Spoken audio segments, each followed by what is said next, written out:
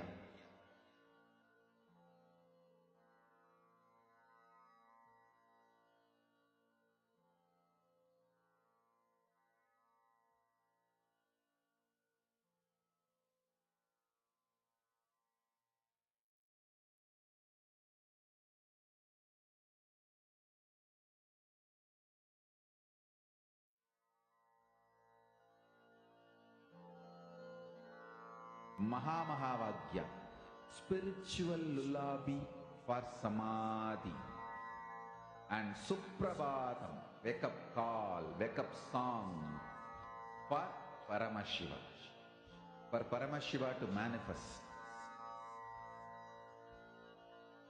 With this one spiritual powerful cognition, chant this Mahamahavagya.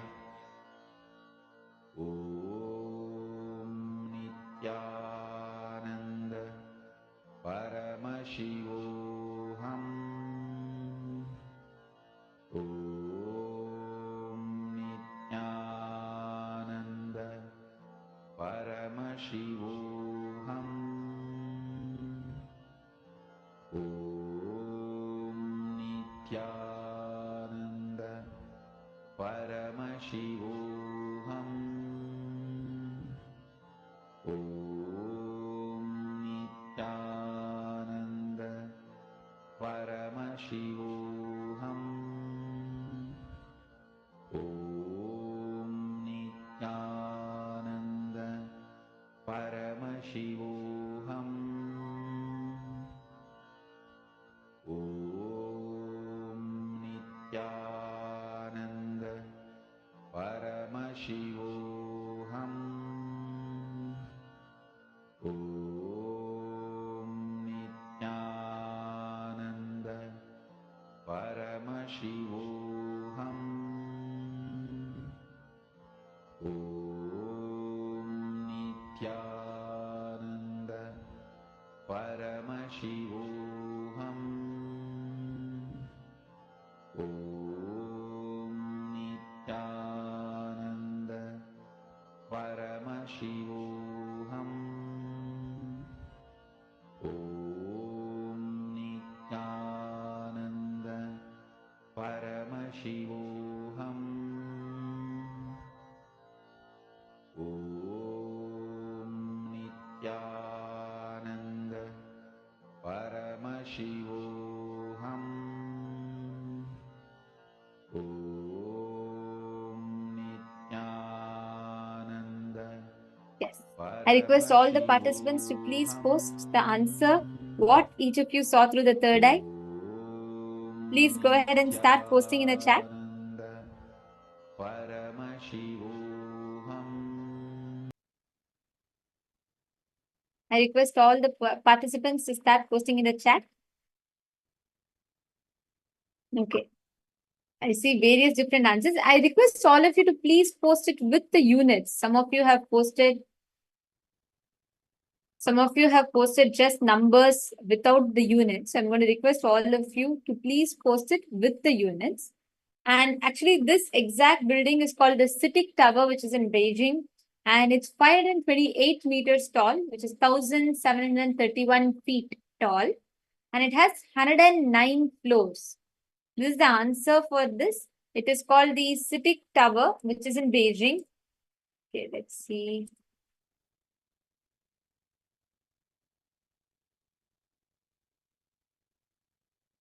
Well, Stephanie, that's good. See, that's a good space to start with. You're starting to get close. That's nice. And okay, all the others also, I'm going to request all of you to actively post whatever each of you are seeing through the third eye. All right. See, especially this power, right? The more you manifest it, all the length related, any logic related, even if in terms of memorizing something or how you understand, if you're stuck anywhere in any such aspects, when you just start manifesting this power, you will start actually beautifully, you will start conquering that whole dimension of length. You will start mastering it, catching it. So all of you that are here, please make sure that you're all actively participating in the power manifestation, and it really helps you a lot in terms of understanding the process, and wherever any logic related place that you're stuck in, automatically you'll be able to start having breakthroughs in all those dimensions. And now we're all going to be entering into a very beautiful Nitya Kriya, where Swamiji guides us all into a particular exercise and process, which is going to help you overcome any lower self-esteem that you carry, any low inner image that you carry. This Kriya will completely cure it and give you confidence. This is a very powerful Nitya Kriya, and I'm going to request all the participants to please do this process as Swamiji guides us all. Now, let's start the Nitya Kriya for removing the low self-esteem. First, Batmasana. Come to Batmasana.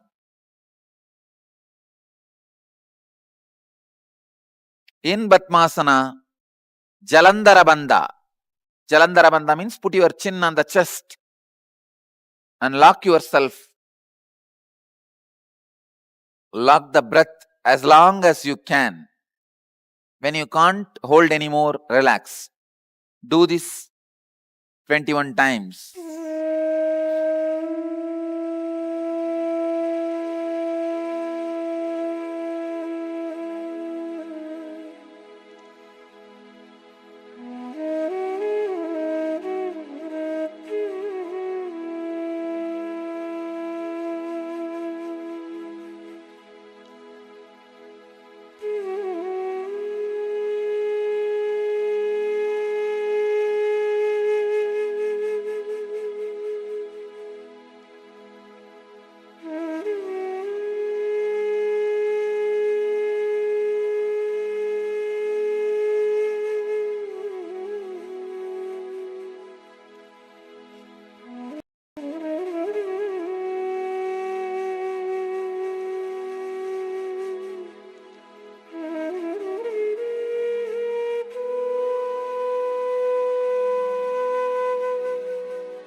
Next step, please understand.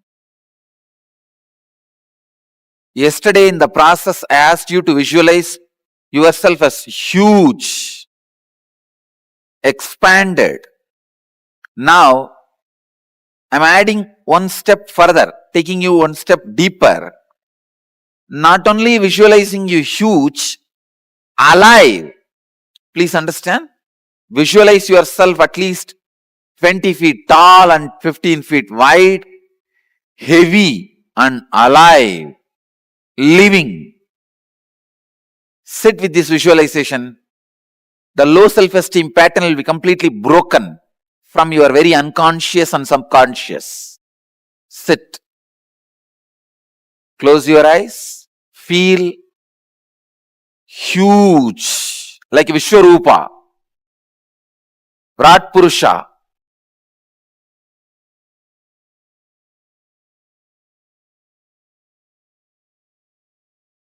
You are expanded, heavy and alive, living. Let the Kundalini Shakti in you all be intensely awakened. Let you all experience the divinity. Let the low self-esteem pattern be broken in us.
this very beautiful Kriya, the process that Swamiji guided all of us into just now.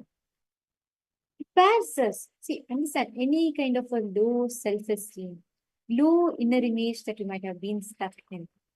This particular process ensures that you are breaking free from all the low self-esteem that you are having, that you are struggling with, any low self-inner image that you are suffering with.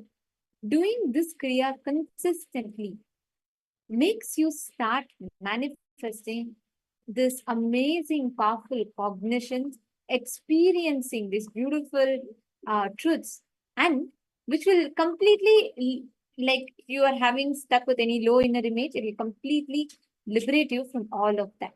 So now we are all going to be entering into our next session, where we are going to be learning about the Panchakrityas of Sadashiva. From morning till now, we had an introduction to Jiva, the individual self. We understood the 25 states of consciousness.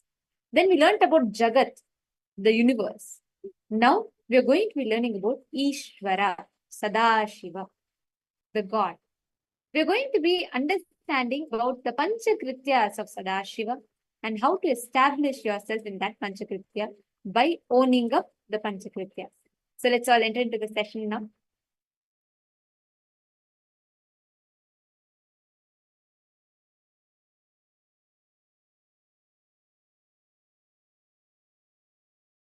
The 11 dimensions of the universe, 25 states of consciousness, and then 5 aspects of Sadashiva, supreme reality, Ishvara, creation, operation, rejuvenation, delusion, liberation. Please understand, supreme cannot be just God, operator, destroyer. Please understand, the supreme as per Sanatana Hindu Dharma, Bhagavan, Brahman, Sadashiva cannot be translated by the word God. The Western definition of God is generator, operator, destroyer. Only 3 aspects. The Hindu understanding of supreme reality is generator, operator, destroyer, deluder, and liberator. The major 2 aspects of life unfortunately was never grasped anywhere else other than this Saraswati Ganges civilization. Only the Saraswati Ganges civilization understood the world beyond seen. If you don't understand delusion, you can't understand beyond the 4 dimensions.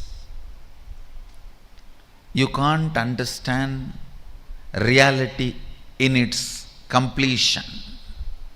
God is not Sadashiva. Maybe I can contribute a new word, Godel. G-O-D-D-E-L. G-O-D-D-E-L. Godel. Listen. Whenever science or technology grows, the scientists and people who are expert in that field need to contribute right word. They need to support the language also to explain the concepts. English is learning spirituality, Sanatana Hindu Dharma first time. So let's contribute some good words.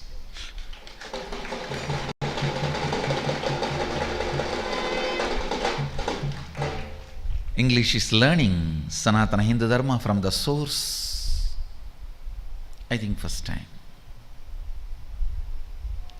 So God-el should be the word, not God. God is not Sadashiva. Sadashiva, Brahman, Bhagavan, all these words used in the Brahman used in Upanishad, Bhagavan used in Puranas, Sadashiva used in Agama cannot be translated as God, God, used in Western theologies. Understand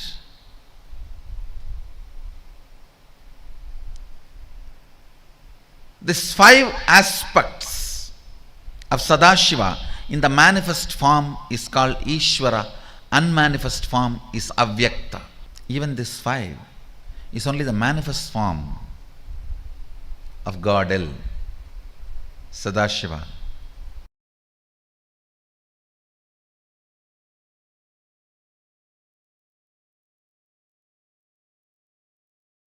Paramashiva introduces himself how he is manifesting to teach Agama as Sadashiva.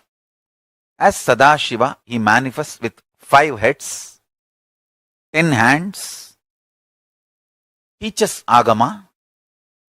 Through these 5 heads, he does these 5 actions. Manifestation, it's called Srishti, manifestation. Then Sthiti, sustenance. Then Samhara, rejuvenation. Then Prabhava, pulling out of delusion. Then Anugraha, liberation. Listen. Listen carefully. Sthiti.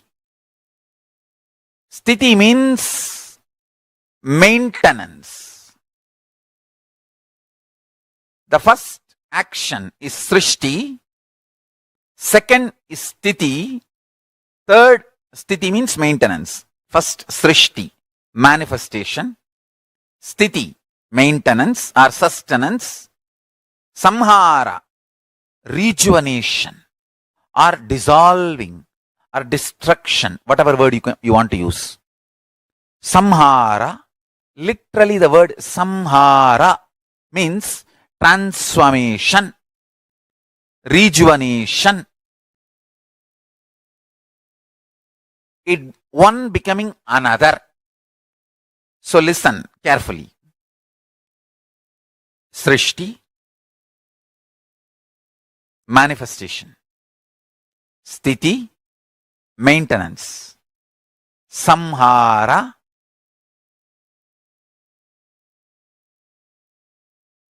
rejuvenation.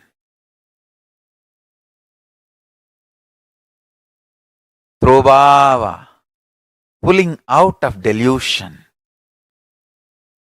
Anugraha, liberation. Paramashiva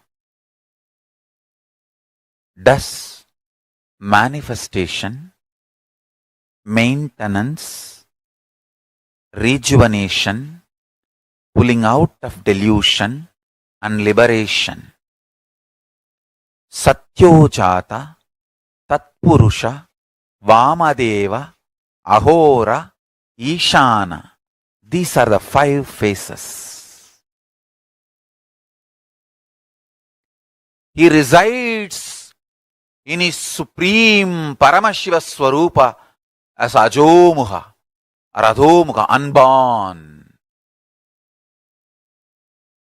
beyond form, formlessness. Is Paramashiva Swarupa. That Paramashiva Swarupa manifests with these 5 phases as Sadashiva, Tatpurusha, Vamadeva, Ahora, Satyojata, Ishana, 5 phases he manifests and does the Panchakritya, Srishti, manifestation, Sthiti, sustenance, Samhara, rejuvenation, Trobhava, pulling out of delusion, Anugraha, liberation. Understand? He does all these 5 jobs.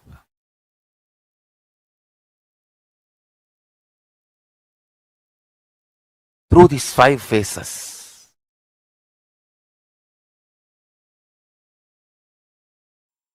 I'll tell you.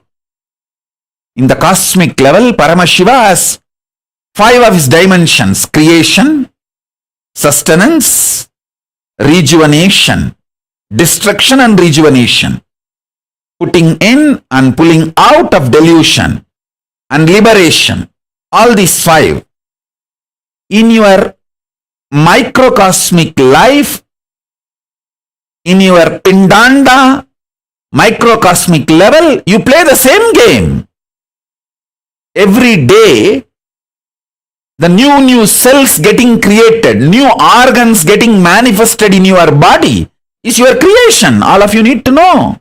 Including your brain, everything gets newly created. New cells are created every minute, every second. This is your creation. In microcosmic level, in macrocosmic level, the planets which manifest planets are getting created. In microcosmic level, the cells are created.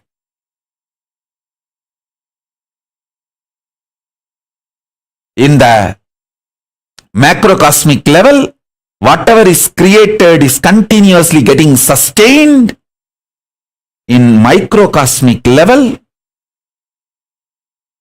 the body you create is getting sustained. The life you manifest is getting sustained by you. You continuously breathing, inhaling and exhaling, keeping you alive is sustenance, maintenance in microcosmic level. In the macrocosmic level, destruction, rejuvenation, samhara is black holes swallowing big bangs. In the microcosmic level, the old cells getting killed and new cells getting formed is rejuvenation, samhara. In your body, in your microcosmic level, Pindanda level.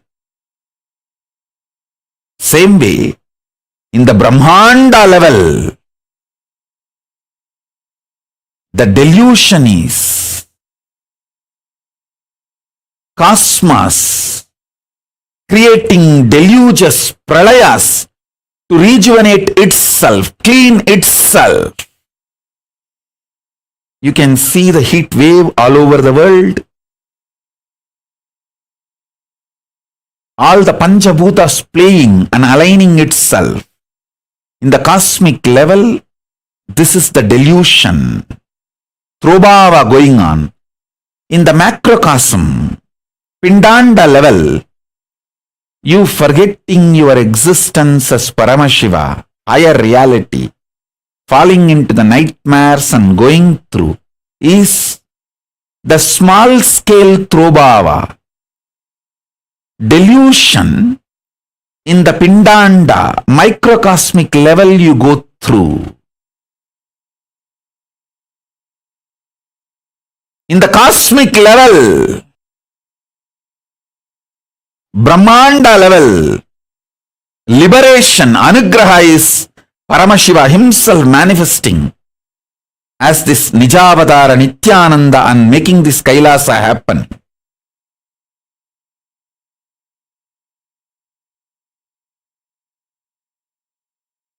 And guiding all the beings in microcosmic level, Pindanda level, you receiving these powerful cognitions and liberating yourself from all this deluge by holding on to the Guru's feet is the liberation happening in you. Understand, whatever is happening in Brahmanda, macrocosm, is happening in your Pindanda, microcosm.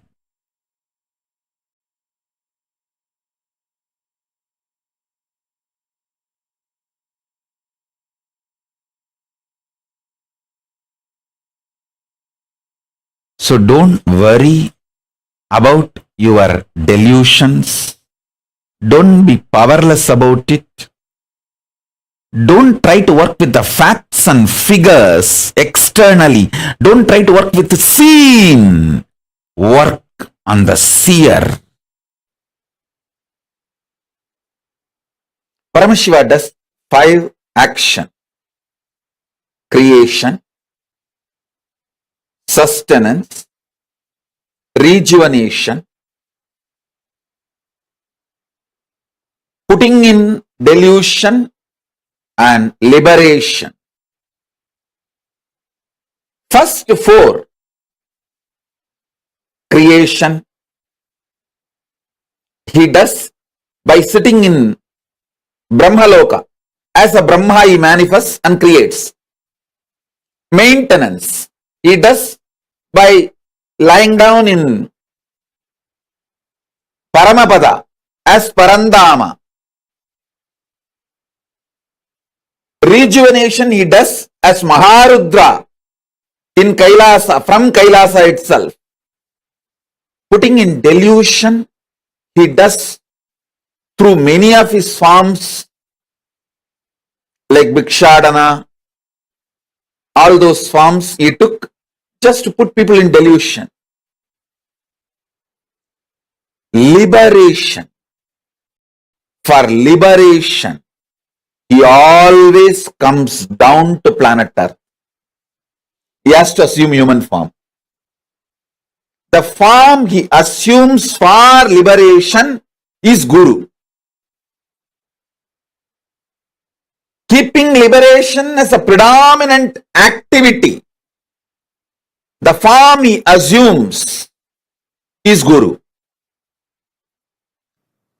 Listen. Creation, sustenance, rejuvenation, pulling out of delusion. When you understand the creation, sustenance, rejuvenation does not happen as you understand. Many things what you call as creation actually is rejuvenation. Many things you call as sustenance is actually rejuvenation. Many things you call as rejuvenation is actually manifestation, srishti of many things. In all these 3, creation, maintenance, and rejuvenation, in all these 3, various other dimensions are also there. Realizing that is getting out of delusion. That manifests as liberation. Focus on your first person. You will see how the creation as a multiple components, sustenance as multiple components, rejuvenation as multiple components, you will realize how you come out of delusion just by understanding it, and you will experience liberation. I am repeating, focusing on the source of your first person, you will realize the way you generate, for generating, how you rejuvenate, how you sustain,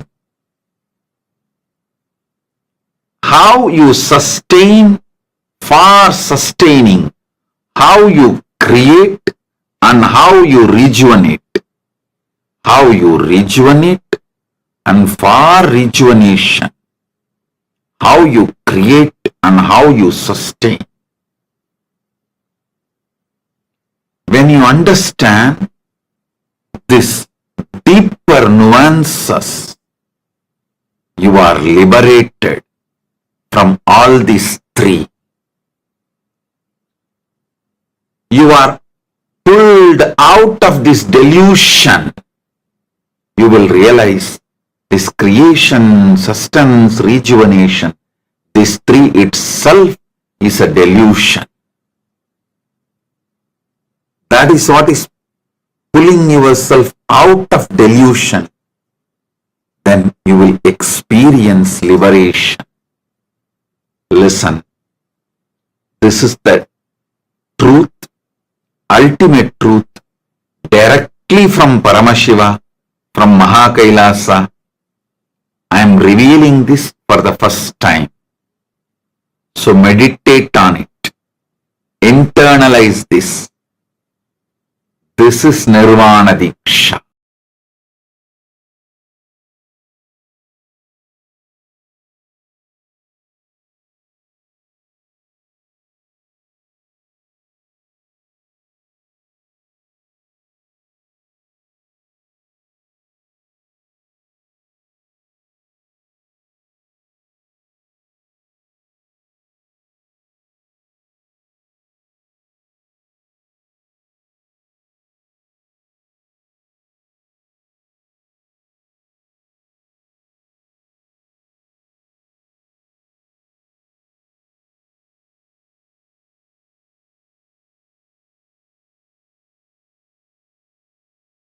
Now I'll explain to you from my experience, my four images. The inner image, once I try to check what exactly I feel about me. And I looked inside, I saw that shunyatva, means everything is. That isness is what I feel as me. Listen. The vast isness. That is what I feel as me, inside me. That is my inner image. How I project myself to others, all of you. The person who is here to transmit that experience to all of you. You can call me as a teacher, guru, incarnation, enlightened being. That is up to you. As per your experience. If you experience my teachings, you can consider as teacher. If you experienced my initiation, you can consider as guru. If you experienced my energy, you can consider as enlightened being. If you experienced my miracle powers in your life, you can consider as incarnation. It's up to you. But I project myself as a being who is here to transmit this experience to you. This isness, vastness, we can call as Atma, Paramatma, soul, consciousness, God, whatever word you want to use. This is my outer image. How others perceive me. Some people perceive me as teacher. Some people say, you may want to give enlightenment, but we want only our headache healing. Heal my headache. Solve my problem between me and my spouse. Heal my son. Give me wealth. Understand? Any anything you ask within the purview of the energy of enlightenment.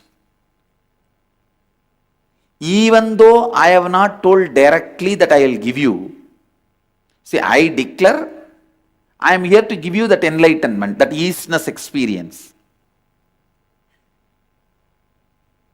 Even though I have not told directly that I will heal your headache, back pain, relationship problems, even though I have not told directly, if you expect, I am responsible for it. Because if somebody can give enlightenment, surely he can heal your headache. Because for enlightenment, if I have to give you 1000 volt energy, spiritual energy, to remove your headache, I have to give only 0.5 volt energy. To bless you with wealth, I have to give you only 0.1% energy. To heal your relationship problems, I have to give you only 0.1% energy.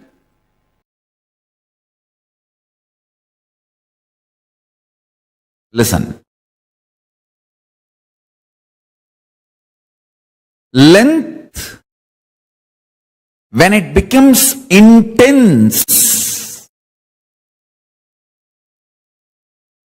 to the level it cannot be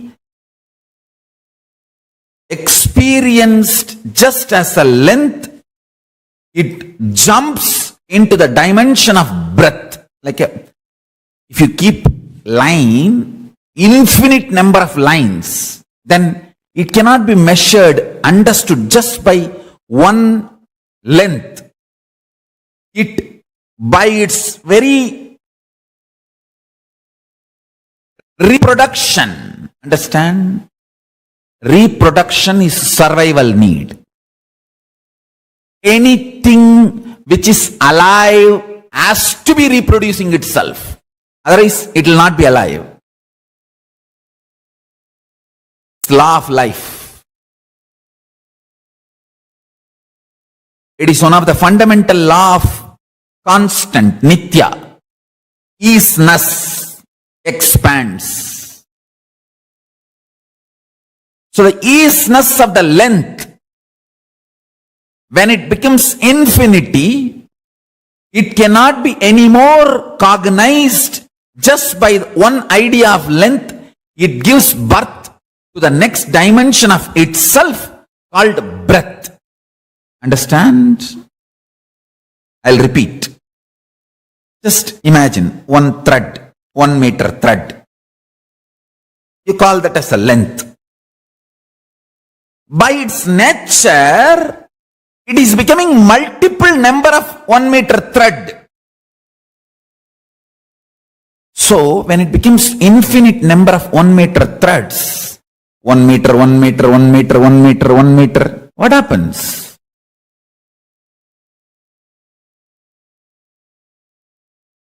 It cannot be measured, cognized, understood anymore by this one dimension called length. So it gives birth to its next dimension, breadth. So all the threads are kept.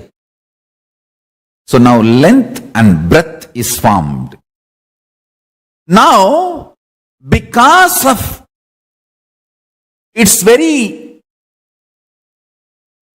nature of existence as a survival need, the length and breadth, both of them are continuously giving birth, multiplying.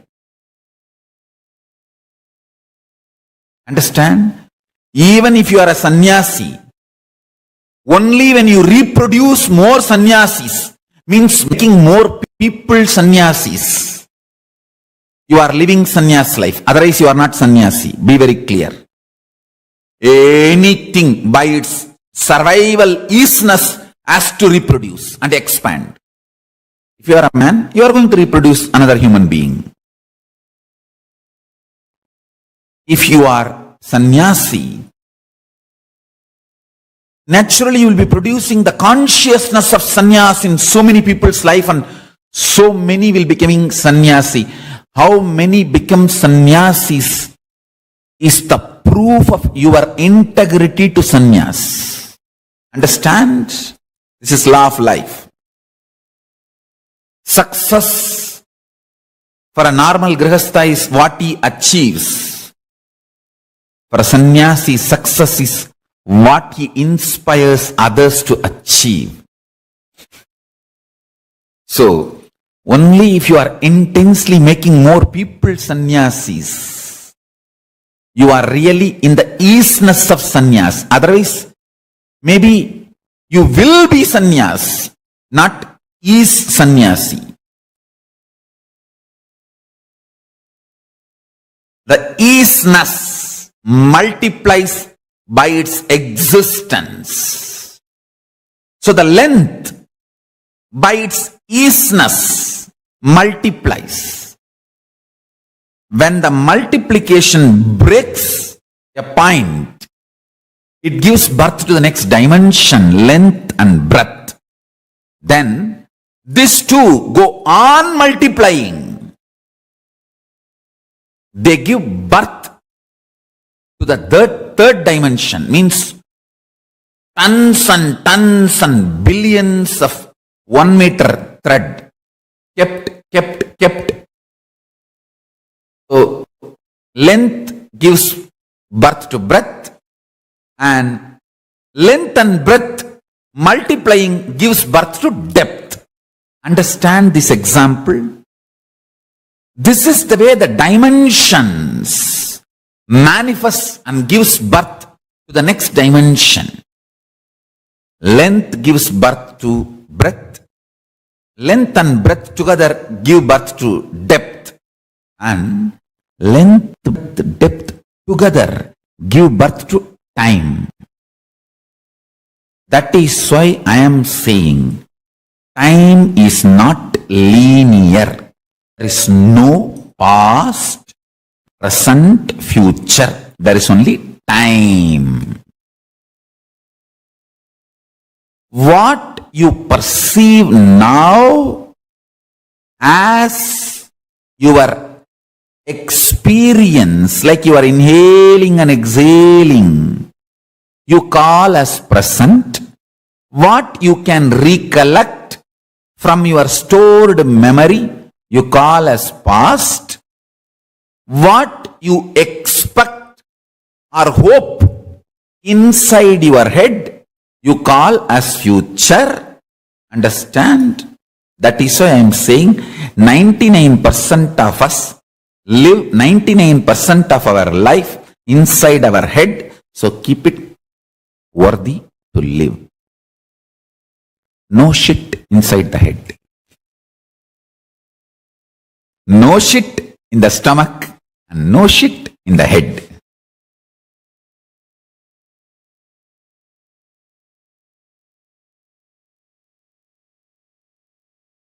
Time is not linear. Time is not linear and time does not move. The measuring scales should not be equated to content. Liter is a measuring method, but you cannot say 1 liter milk is 1 liter. No. Milk, the content. Liter is measuring mechanism, methodology. So minute, hour, day, week, month, this is measuring methodology. Do not be deluded by attributing measuring methodology to the content. So I will use two different words. Time is a measuring methodology. Kala is the content. Now, person who understood Kala does not move. Does not move. No past Kala, no present Kala, no future Kala. Kala, that's all. the measurements used to measure time, like how we have measurements, meter, liter, kilogram, how the different measuring methods are there, same way, second, minute, hour, day, week, month, year. All this are just measuring methods. Listen. Measuring methods should not be misunderstood as the content itself. Content, time does not move. If you see in the screen now, it shows as if I am moving, but I am not moving. Just the backdrop is moved front and back. Same way, for the sake of measuring, we created unit of time, second, hour, day, week, month, year. Based on that, you call something as a past, present, future. Based on that, you come to a deluded idea, time is moving. No. No. There are some understanding all of us have. It should be called as the social understandings or social law or law of the country. How much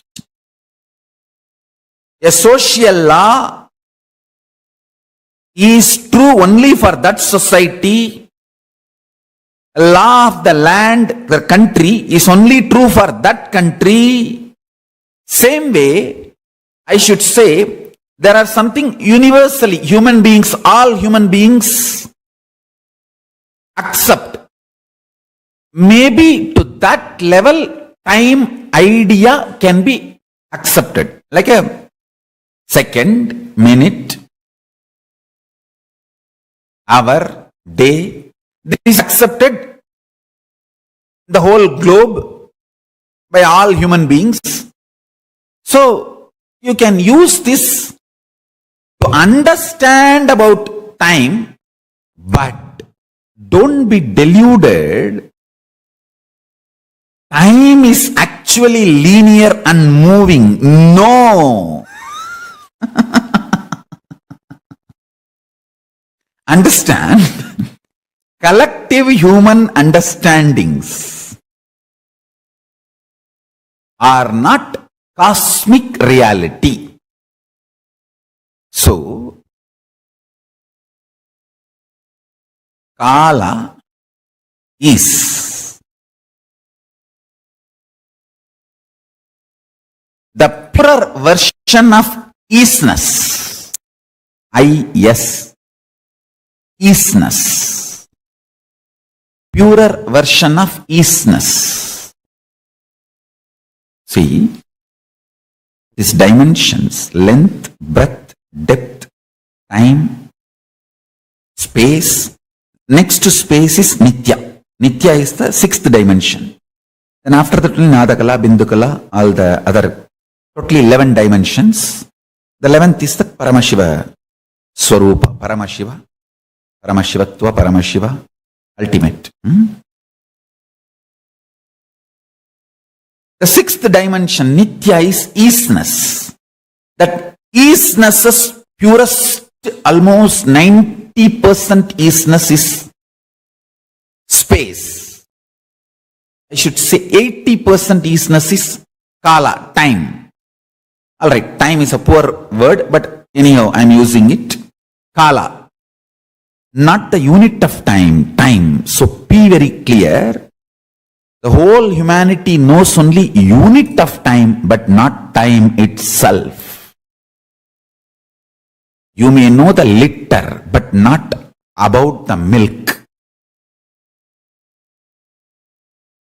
Don't misunderstand the measuring unit into measured content.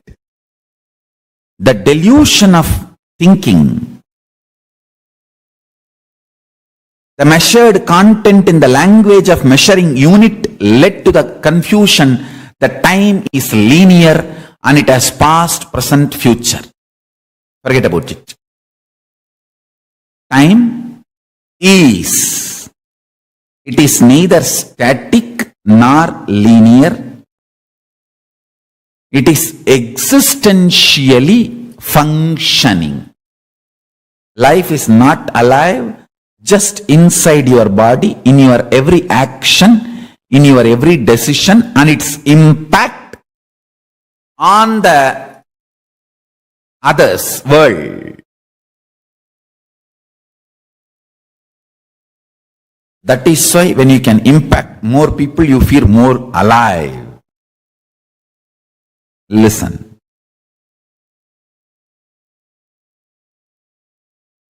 Kala is existentially alive when length grows exponentially, it gives birth to breadth. When breadth grows exponentially, it gives birth to the dimension depth. When breadth, depth grows exponentially, it gives birth to the dimension Kala. And when breadth, depth, Kala, all of them grow exponentially, they give birth to space, dimension.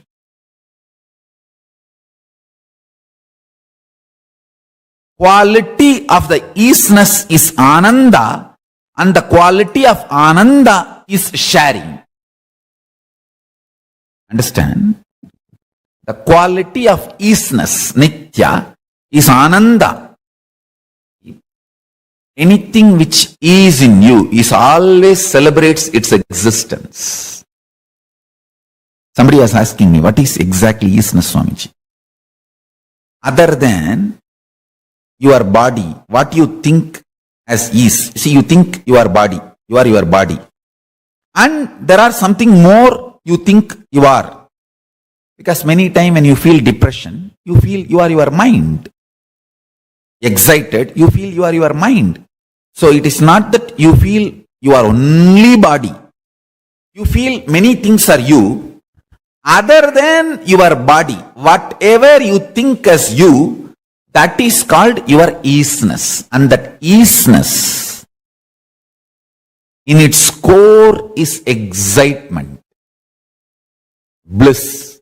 And anything which is and which is bliss expands its existence. Even when you are depressed, you are enjoying your depression. Understand?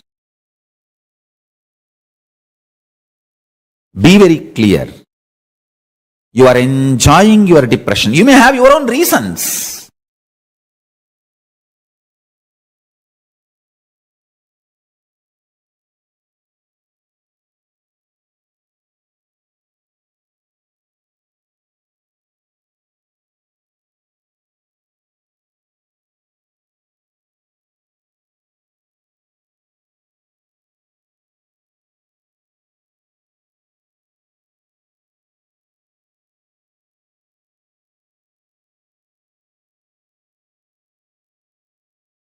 Listen to this one truth.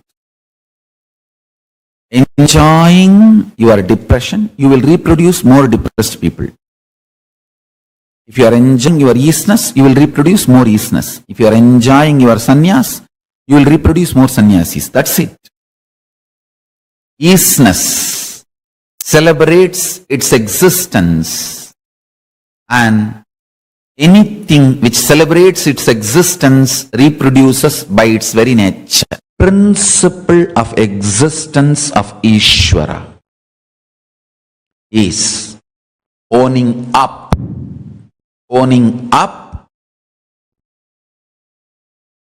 for the creation principle you created, sustenance principle you created, destruction principle you created, delusion principle you created, liberation principle you created. Just see your life.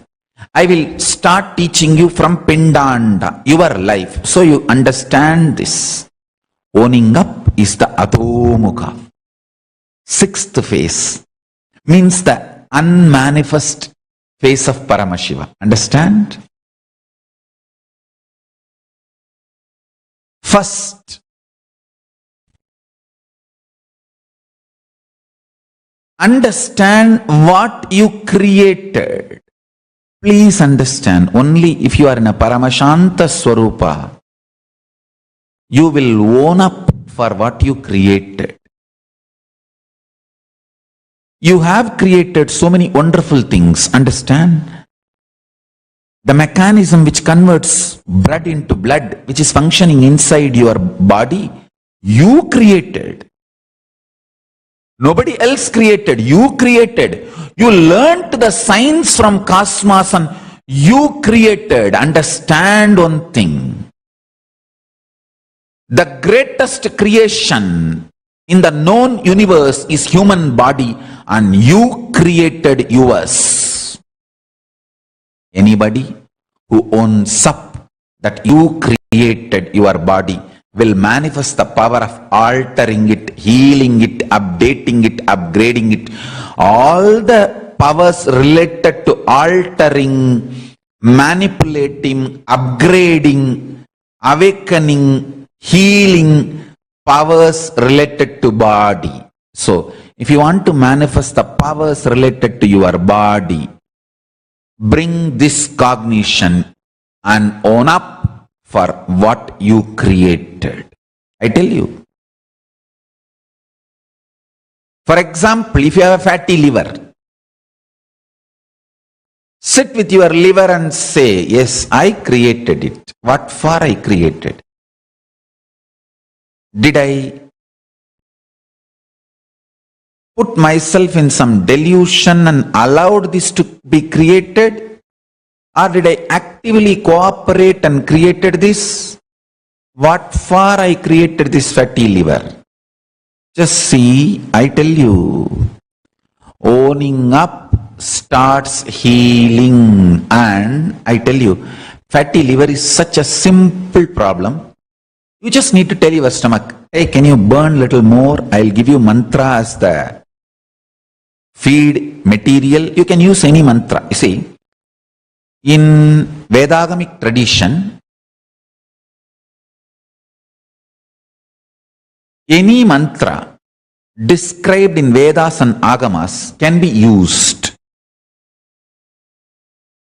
And use that mantra to awaken the Jadaragni, fire in the stomach, ability to be in Nirahara Samyama. Means when that patterns are demanding food and it is flashing the pizza photograph in front of your eyes, or you are doing Nirahara Samyama, but within 24 hours in the dream you are having a full feast, and then you feel, what is this? What kind of a life? I am not even able to eat. What for I am earning? What for I am alive? What for? This is injustice. Hey, you being brainwashed to eat all the shit and junk and filthy food like products continuously and fall sick is the real brainwashing happening to you.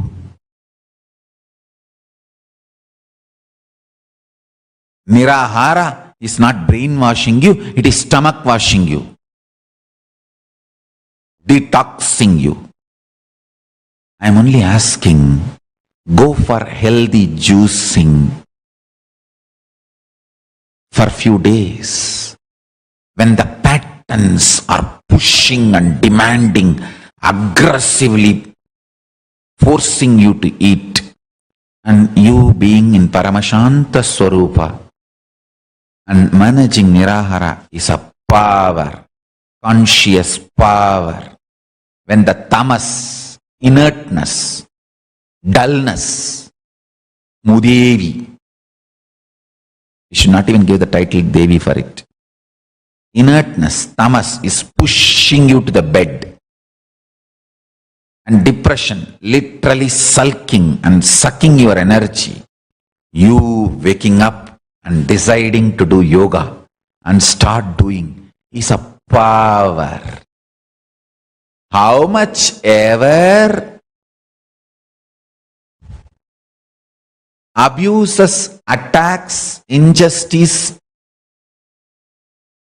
pains you may feel in your life, but sitting and connecting with Paramashiva and doing puja is a power, conscious power, conscious resources. Understand? You would have manifested so many conscious resources. Own up for it. When you own up, what you manifested, what you created, what you are sustaining, what you are destroying, and how you were deluded and where you are still deluded, and how you need to get yourself out of delusion, and where all you have liberated yourself, where you need to further liberate yourself. Just own up. Owning up is the Atomukha, unmanifest face of Paramashiva, which is revealed only to yogis. Whoever owns up is yogi. Whoever does not own up is bohi. Whoever feels others are responsible, putting the onus on others, is rohi. Who does not even think about this owning up is shogi.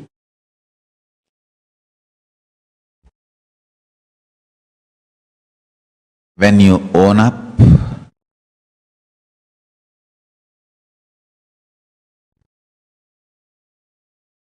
spontaneous, miraculous, immediate transformation starts in your life. Understand?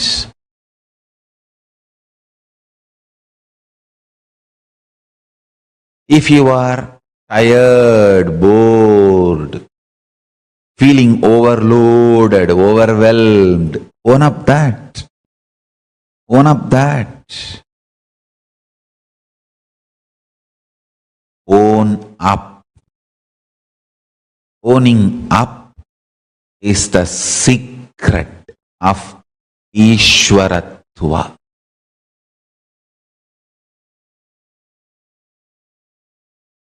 One beautiful thing in your life is, if you own up now, even the past is recreated.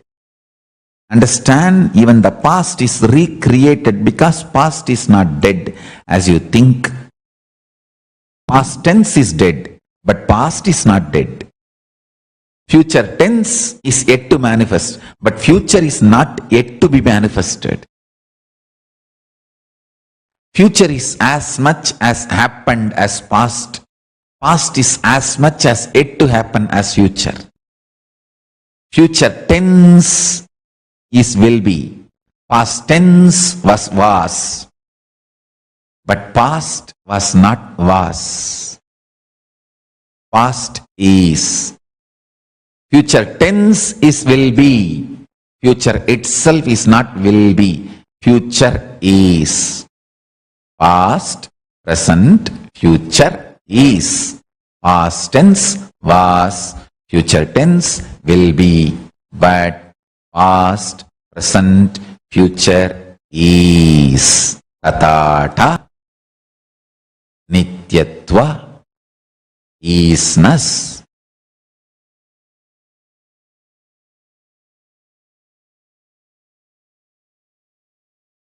Paramashivagnana, the ultimate revelation.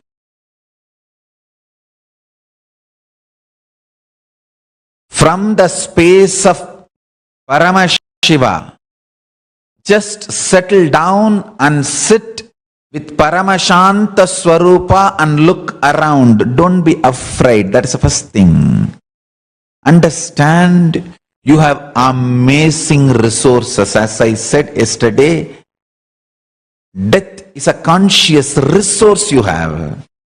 You need to know, once you have manifested human body, the whole science of manifesting human body is in your bio-memory. You already have the technology, methodology of manifesting human body as part of your consciousness. Nobody can take it away. Unless you decide human life is too much of torture, let me not create human body, nobody else can stop you creating human body. That is the beauty of Paramashiva's existence, compassion, grace.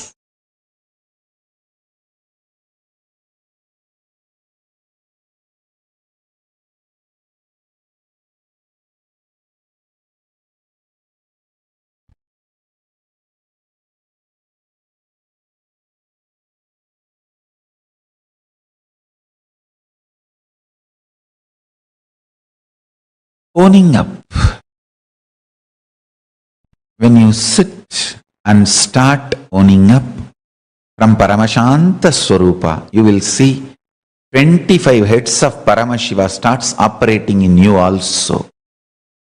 And you will know what to manifest, what to sustain, what to destroy, and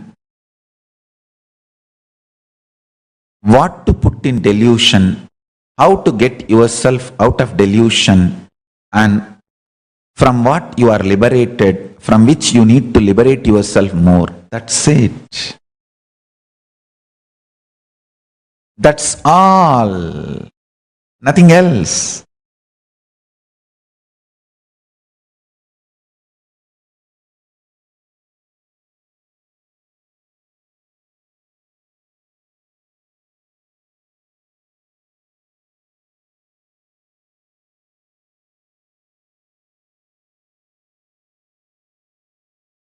This owning up is the sixth phase of Paramashiva. Unmanifest, avyakta, adomukha, ajomukha, antimatter. All those words show the owning up phase of Paramashiva. When you own up, you are Ishvara.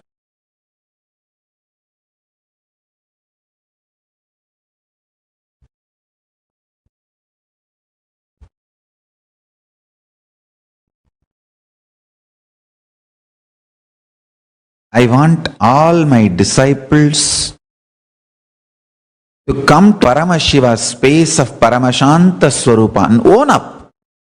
Yes, what we manifested, what we are sustaining, what are we destroying or rejuvenating, what is the components where we put ourselves in delusion and where all we need to pull ourselves out of delusion.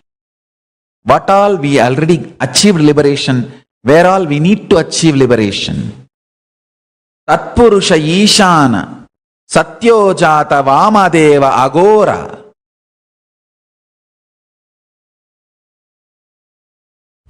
When you own up, you are Paramashiva, you are Ishvara. If you own up, your life, you become Ishvara for you. Atmeshwara. If you own up a group of people, their lives, own up for them, you become Kulapati. If you own up for a mandala, zone, for their life, you become Mandaleshwara. If you own up responsibility for a Mahamandala, you become Mahamandaleshwara.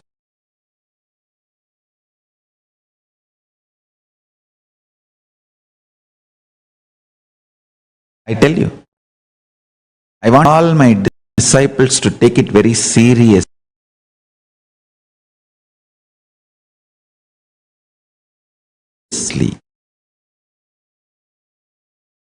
All my sannyasi disciples, take this as spiritual lesson. Gurukul Balasans, take this as a spiritual lesson. Today, you will all become Atmeshwara for yourself. Yes. These are all the places I manifested as Swamiji wanted. These are all the places I did not manifest as Swamiji wanted. These are all the places I sustained myself as Swamiji wanted. These are all the places I did not sustain myself as Swamiji wanted. These are all the places I rejuvenated myself as Swamiji wanted. These are all the places I did not rejuvenate myself as Swamiji wanted.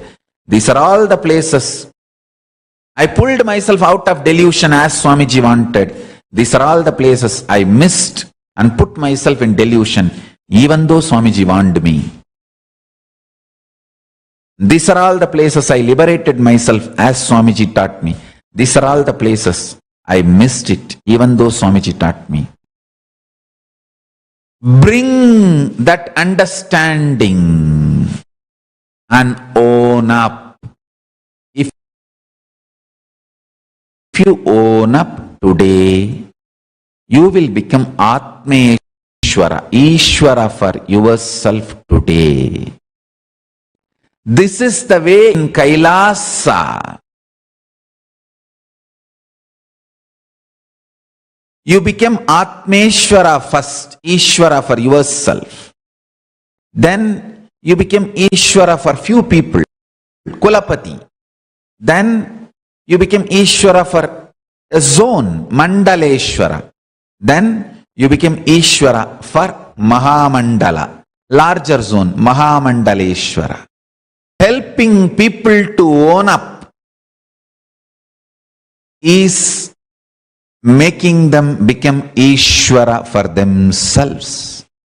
Help yourself to become Atmeshwara and help everyone around you to become Ishvara for their life, and go on helping more and more and more people to become Ishvara for their life, Ishvara for themselves.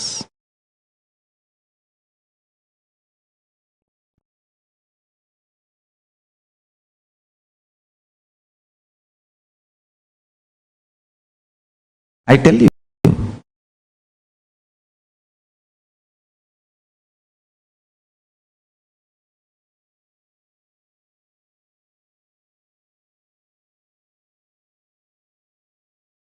it is the way you own up. Your life is decided. Don't think whole.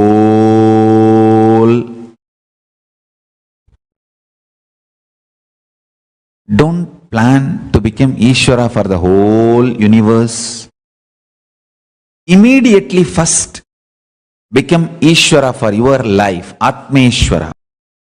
Once you are successful, in few days actually you will be successful. I tell you, it's not that even for your own life, you should become Ishvara 100%. No. If you just understand that knack and methodology and cognize it, that's enough. That same principle you can start applying tomorrow itself. Then you can start becoming Kulapati. then you can start becoming Mandaleshwara. Then you can start becoming Mahamandaleshwara. But start from Atmeshwara. Don't plan to start becoming Mahamandaleshwara first. First Atmeshwara, owning up, then step by step by step. Whoever decides to own up become gods of Kailasa. Whoever tries to put the blame on others manifests so much of delusion and violence, they become demons, rakshasas. Understand, vegaha, sanyoga, visesha virodhi. Action and reaction are equal and opposite. One side gods, other side demons will exist forever. But if you sit in Paramashanta Swarupa and start owning up, you will become Ishvara beyond these two, action and reaction. You will become a Shiva, Parameshwara, beyond action and reaction. Owning up is the master key. Absolutely being clear about your existence and not accumulating anything which is not relevant for you is aparigraha. I am not saying don't acquire what is directly relevant to your existence. Have a comfortable life. Just decide not to accumulate things which are not relevant to your life. That's all. You will have. The first step of aparigraha will start happening. If you just disown what you really don't need to run your life, your existence. Oh, someday it may be needed for me. That is where the delusion creeps in. Delusion creeps in.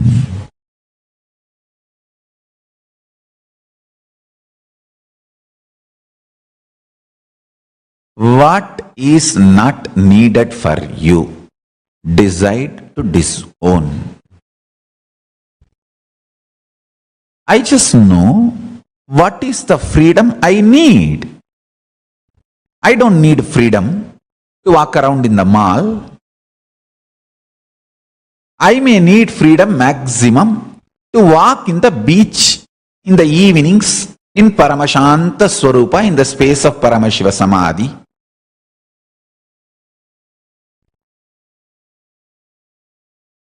Being in the Samadhi, if it is the time when the moon will be bright, like from Dvatasi of Shukla Bhaksha to Panjami of Krishna Bhaksha, I just know what is my freedom, what is the freedom I need. So I choose my life that way and I plan my life that way.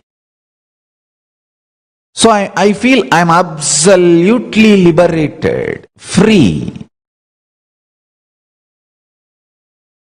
No one can touch my freedom, my liberation. I create the liberation I wanted. I create the life I wanted. I sustain the life I wanted. I destroy the things which I don't want and rejuvenate and manifest as I wanted.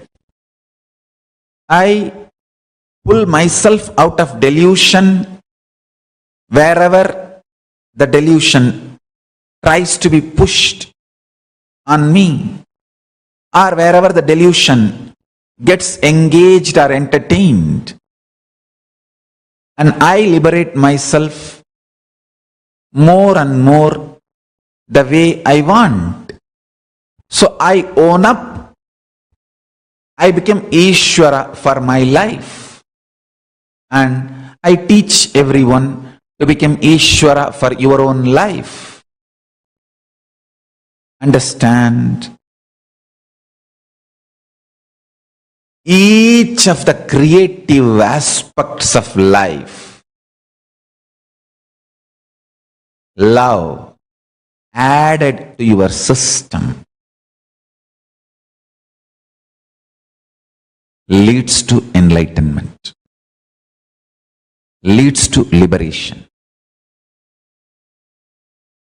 leads to more and more joy, bliss. You need to know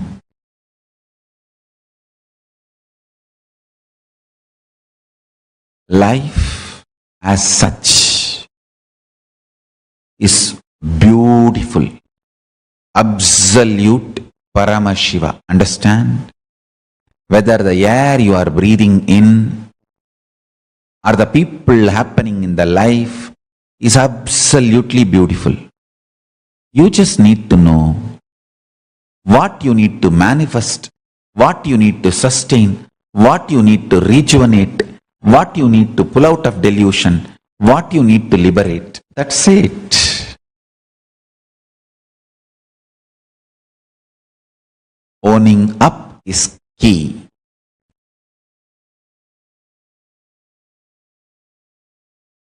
I will make this principle, truth, as a reality to all my disciples and devotees who declare their integrity to me today. This is my gift to my disciples and devotees.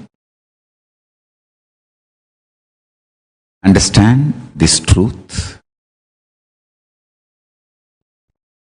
Change in your life can be drastic and absolute. The transformation can be spontaneous and complete the moment you own up. Owning up is Ishwaratva. Just see from where you are experiencing the first person, the feeling you have about your existence. I.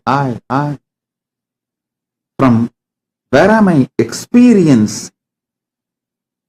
It is directly Sadashiva, experienced by your first person is your existence as you. You experiencing Paramashiva's first person in you is your first person. I am using different words and making you understand. When you focus on the source of your first person, you will see it's only Paramashiva's first person exists. Your first person is illusion. It's only Paramashiva's first person exists.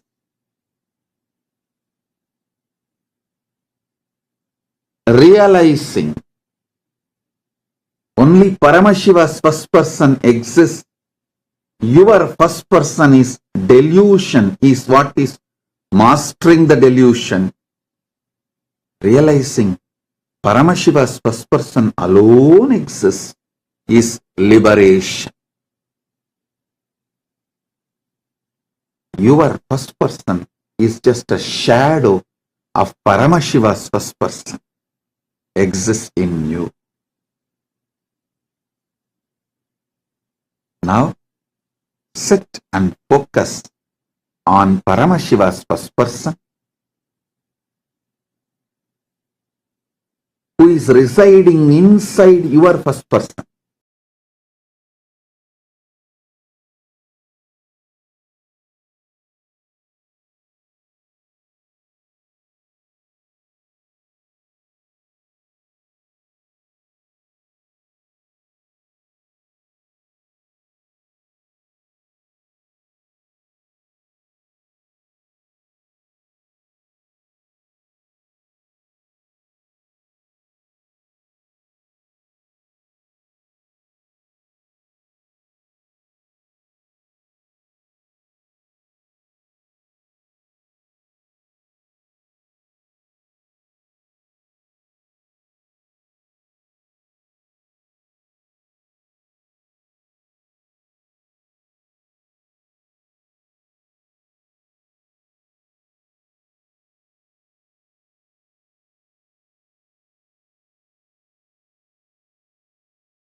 is one of the most important truths what all of us listen to now.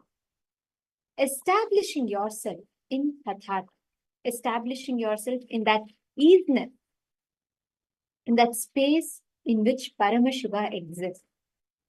Now, before we enter into discussing in detail about what Swamiji revealed, I would like to begin with asking all of you, every one of you here, I'd like to request all of you to take a moment and post what are the Pancha Krityas that you understood. Can each of you post what are the Pancha Krityas, the 5 cosmic actions?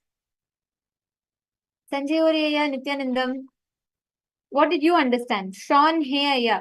Sean Hey, are you there? I request you also to please post whatever you saw, whatever you clicked with in the session. I noticed that you've been attending from morning. So why don't you go ahead and post? And Ma Pratyangira, Ma Anandishwari, Ma Jnana Swarupini.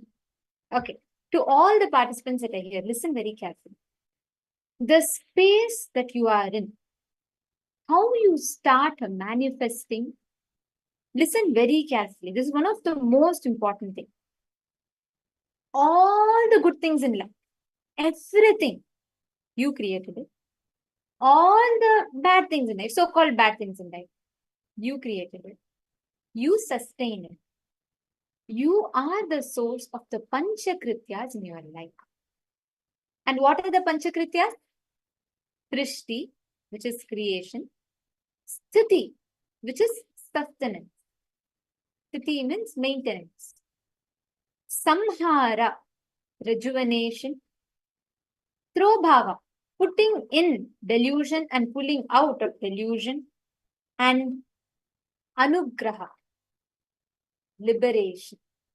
All these Panchakrityas, all the 5 cosmic acts, you are the source of it. We do all the Panchakrityas in our life.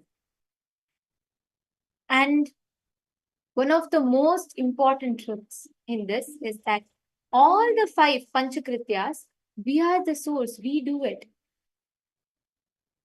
Ma Grazina Maria, Ma Maylin Seymour, and Ma Stephanie and Ma Lita. Can I request each of you also to please post your clicks, Ma? What each of you understood from the session, because this session is very, very important, especially where Swamiji revealed about owning up. And Ma Maylin, if you do this exercise that we are going to do now, it is directly going to work on the precise cognition which you are stuck. And it will transform that space in you. So if you can sit and spend the next half an hour to 40 minutes doing this exercise, Ma, it will really be transformative and helpful for you. I request all the participants to please settle down.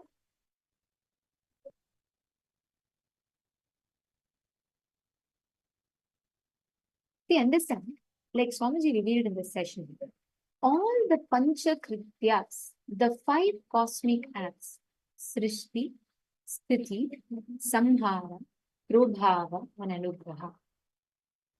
In each of these Panchakrityas, what you manifest, how you experience, everything in life, you are the source of the creation. We try to find out, all around, we try to go and find out the source of the problem. We try to go and see, someone else outside is to blame, something else is the responsible for it. Understand, listen very carefully. You are the source. You are the source of everything that you create. You are the source of all good things that happen to you in life. And you're also the source of all the conflicts in your life. There's a funny story that Swamiji will tell. A man once goes to the doctor and he says, "Doctor, I'm in severe pain. My whole body is fractured. Every part of my body needs to be treated. My whole body is fractured." The doctor says, all right, tell me what is the problem. Then he says, "Doctor, I put my finger here. Ouch, it hurts. I put my finger here. Again, it hurts. I put my finger on my head. Again, it hurts. Everywhere, anywhere I touch, it's severely hurting. And I'm in very bad pain. So I think my whole body is fractured." So the doctor listens to him patiently for 10 minutes and then writes him the prescription, tells that your finger is fractured, you need to get that fixed. That is the problem. We try to point out everywhere else. But the source of the issue, whatever you manifest externally, the source of it is here, inside you. See, not just that, even the moment you understand this is actually not just for you to know the reality, but to be empowered with the reality. It's so empowering to know you actually have the power to change it, alter it the way how you want it to be. You have that power in your hand. And knowing this and understanding about how that the thought easiness is, understanding about that changes your perspective, changes your understanding, cognitions about how you view yourself, how you view the world, how you view God in all these three levels. Actually, owning up makes you the leader. Anything that you own up, you become leader of that. You become lord of your life by understanding these different dimensions and owning them. How many of you are clicking with this? Can I request all the participants to please post in the chat whatever your understandings are?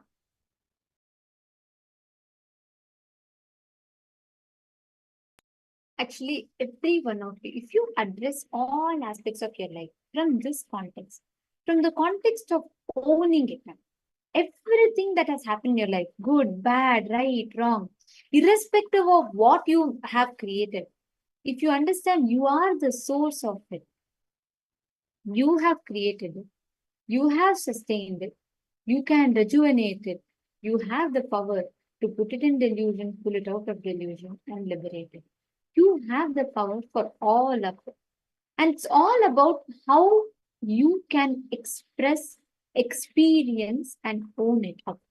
That is precisely what is easiness. How you establish yourself in that space of oneness, establishing yourself in that space where you experience everything, all the things that happens around you. You experience that you are the source of it. Everything that happens in our life, the first thing we do is we look to blame, right? We always do that. It has almost become like our default mode of functioning. We say, oh, why am I stuck like this? Because I have no resources, or this is not there, something is not there. Swamiji here beautifully revealed one of the most important things. First foremost principle, when you own everything related to you, you become Atmeshwara. When you own up everything related to your place, one mandala, you become Mandaleshwara. Then one loka, you become Lokeshwara.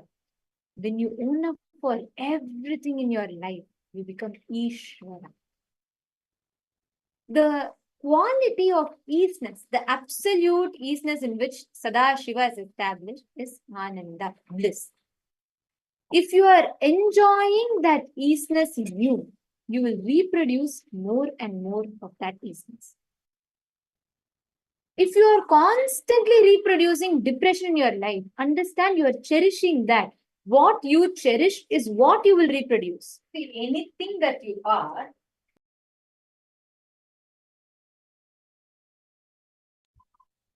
whatever you are having in your inner space, see, if you attract a type of people, Swami says, right, the vibe attracts your tribe. Whatever type of space you're carrying, exactly the same type of people will come and manifest at you.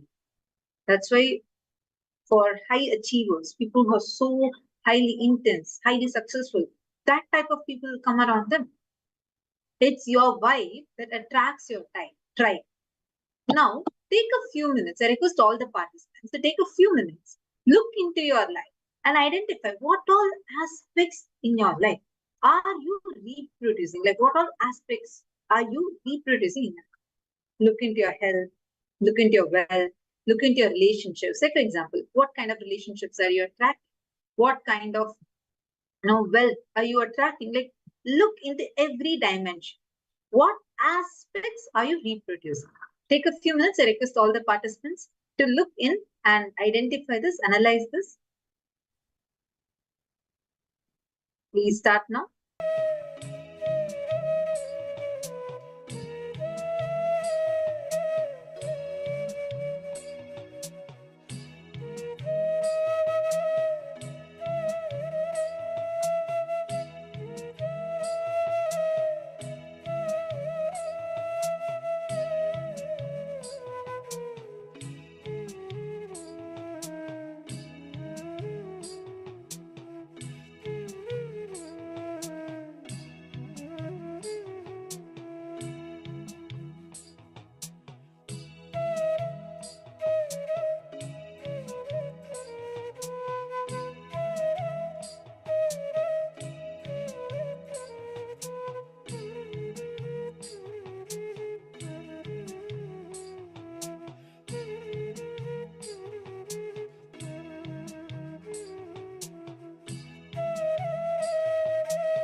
Now, in the next step, I request all the participants to write down. Look in for each of these steps that you have written down. Pen down exactly where you need to own up. Anyone who owns up in any of these aspects. For example, if you feel you're depressed, first own up. It is you who is creating that depression. Address to yourself. Ask, what exactly in me? What am I cherishing that constantly attracts depression in my life? For every single aspect that you are creating again and again in your life, look in. Ask yourself the question why you are creating that situation again and again in your life. You will start manifesting powers and having breakthrough. Please take a few minutes for each of these aspects you have penned down. Please write down what in you makes you create that situation again and again. Please take a few minutes.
Please relax.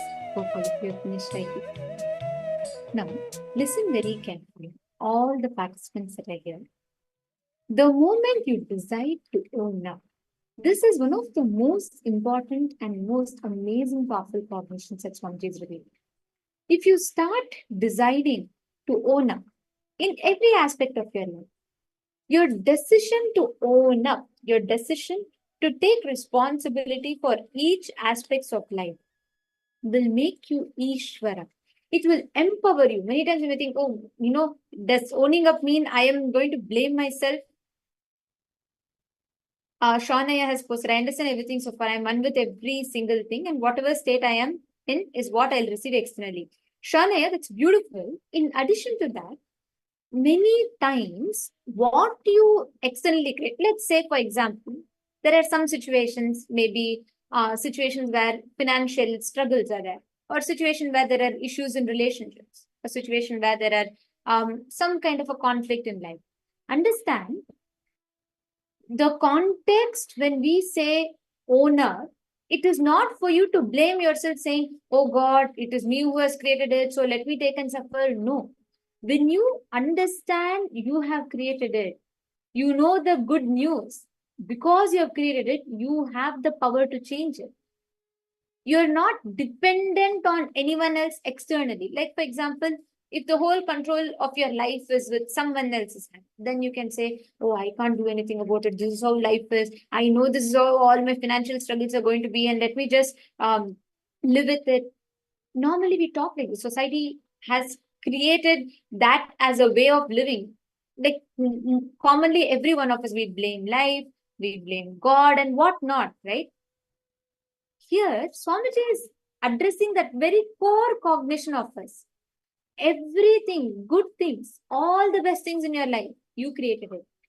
All the struggles in your life, you have created.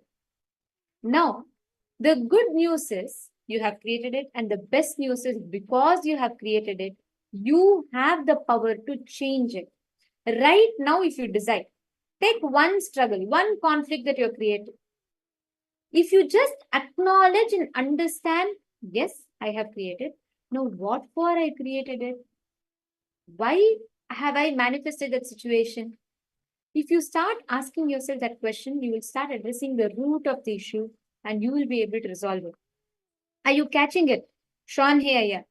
There's a difference. See, it's not about just taking the blame for it. It is actually about owning up. And when you own up, that owning up does not happen from victimhood, where you feel, oh, I have created it. That's all. This also I have only created. I have messed up my life. No, it's not for that. When you understand Ishvaratva, what Swamiji revealed, that Tathata, when you establish yourself in the principle that you are the source of all creation in your life, it empowers you. Sometimes people ask, oh, if I cognize everything I have created, does it not make me feel guilty? No, it does not. Society teaches you self-blaming, self-victimization, all of it, and you just get trapped into it. You say, oh, I have created it. I'm not capable of giving myself a good life. I'm so not capable. I am this, I am that. If you start understanding you are the owner, you will suddenly feel so empowered. You will feel like, hey, I created it means I should have the control to change it, right? That's all. You have the control to change it. And you can change it. My Dennis Bell is saying, if we think about it, we react on it. Our emotions create it. Exactly, Ma, that's true. See, our thought currents attract certain situations in our life. For example, I'll just give you a very basic, simple example, right? I click with this example a lot, so I'm just going to share that with you. Let's say you're walking on the road, right? You step on a thorn. You're pricked by a thorn. Now, there are a few different ways you can respond to it. The first and the most simple thing, which all of us should do, is, you have a problem. There's a pain in your leg. You're trying to walk forward with it. There's a pain in your leg. You just need to look down, see that there's a thorn in your leg, and pick up pluck out the thorn and throw it. But what we do normally in life is the moment you step on the thorn and next step you keep, your foot hurts. You say, ouch, it's hurting. So you try to change the road. You try to say, oh, this road is not good. You try walking a few more steps with that pain. And then you say, oh, this road is not good. Let me try going another road. You take another route. And then there also your leg is paining. Naturally, because the thorn is in your leg. And then you start walking in that road. Still you find the pain. And then you try changing to another path. Still you find the pain. Sometimes we take it to next section. We start saying, someone has conspired against me and created this road in such a way. Any road I walk in, there is a pain. Then we look up and we blame God. We say, why all the people who are passing by, they're all able to walk. Why pain for me alone? Why I alone have to suffer this pain? Why God is so unfair to me? Why is life so unfair to me? We blame God. And after some time, you even go to the extreme of saying, oh, my leg is the problem, and you decide to even cut your leg. But we don't look at it. If you just look down, you will realize it's not even, neither the road is the problem, nor God is the problem. The poor God which you blame is also not the problem. It is just the thorn that is stuck in your leg. When you own up, you look in, you find out that just a small thorn is causing the issue. That is owning up. See, self-blaming is like when you're walking on the road and thorn tricks you. You say, oh, I'm unfit to walk. Let me just sit here. No, that is self-blaming. Or self-blaming goes to the extent of you deciding to even cut your leg. But that's not the solution. That is self-destruction. The solution is to look in. I am walking. There's consistent pain in my leg. What is the issue? Let me see. Let me resolve. That is owning up. When you own up, you know you are having the source of the pain, which is in you. You look in and you address the root of the problem. That makes you Ishvara. That makes you a leader. How many of you are clicking with it? How many of you are catching it? If you just apply this one principle, you will suddenly feel so empowered in life. All the situations that you're stuck in, look at it from this angle. Magrazina Maria is saying the principle of Ishvara is owning up. This is the sixth phase of Ishvara, unmanifest, avyakta Ishvaratva. Beautiful. Yes, ma'am, as Swamiji repeated it. That's right. If each of you address the most recurring problems of your life from this perspective, really, you will never find any issue that is unsolvable for you. You will suddenly start seeing solutions for every issue that you're stuck in life. You will suddenly start seeing, hey, okay, yes, I have a problem. I constantly manifest conflicts. Why am I manifesting? Let me see, let me address it. You will start analyzing every problem from the angle that you are the owner for. You have the solution. Because you created it, you have the power to change it. Today, all the participants are going to be initiated into this very space. The ability to digest, the ability to own up to all the right, wrong, good, bad, best and worst of your life. If you own up all the good things in your life, because you own up, you can recreate it again and again and again. That will make you Ishvara. If you own up for your life, you become Atmeshvara. If you own up, take responsibility for everyone around you, you become Lokeshvara or Mandaleshvara. If you own up for life itself, for anything and everything that happens in your existence, you become Ishvara. That Ishvaratva is what Swamiji is going to be initiating all of us into today. Are all of you understanding?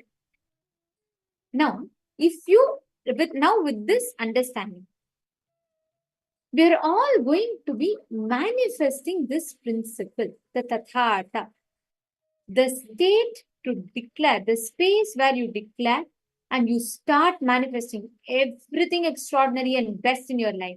You start creating it, you start manifesting it. You will start understanding that you are the source. Now, we are going to be understanding a very beautiful principle that Swamiji is going to be revealing about the fundamental principles. We all understood Pancha Krityas, right? The 5 cosmic acts. We are going to now understand each of these Pancha Krityas from the angle of Dvaita, Visishta Advaita, Advaita, and Paramadvaita. From multiple different aspects that Swamiji has revealed about. And this session is going to help us in preparing, understanding about each of these principles that Swamiji has revealed. from the perspective of oneness, how you can practically apply this and experientially build this as your own experience. We're going to be entering into that session and hope all of you had clicks with this session. I saw a lot of you have posted your clicks. It's beautiful.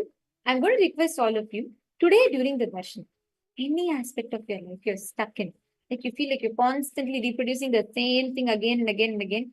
Today during the darshan, post all of that to Swamiji and receive the blessings. You will start manifesting amazing breakthroughs in life. Any aspect you're stuck in. Today, when you request the blessings from Swamiji, suddenly you will see, you will start manifesting, having amazing breakthroughs with it. Hello. So now let's all enter into the session. We're going to now be understanding about the principles of Panchakrityas from the aspects of Visishta Advaita, Dvaita, Paramadvaita, and Advaita. From all these different angles, we'll be understanding. So I'll enter into the session.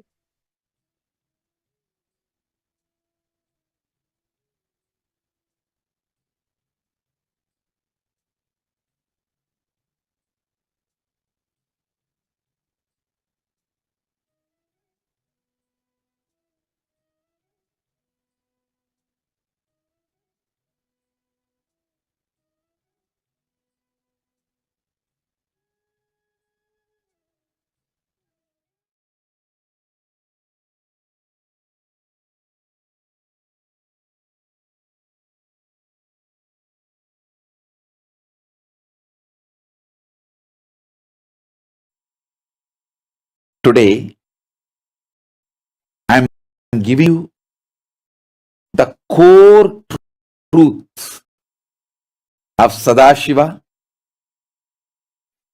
the buy of enlightenment, discovered potential from the viewpoint of Shat Darshana, means Purva Mimamsa and Uttara Mimamsa.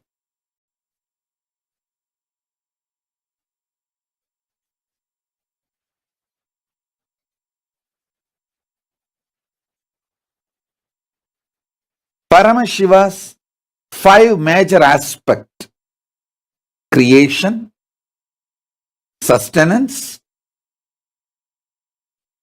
rejuvenation, delusion, liberation.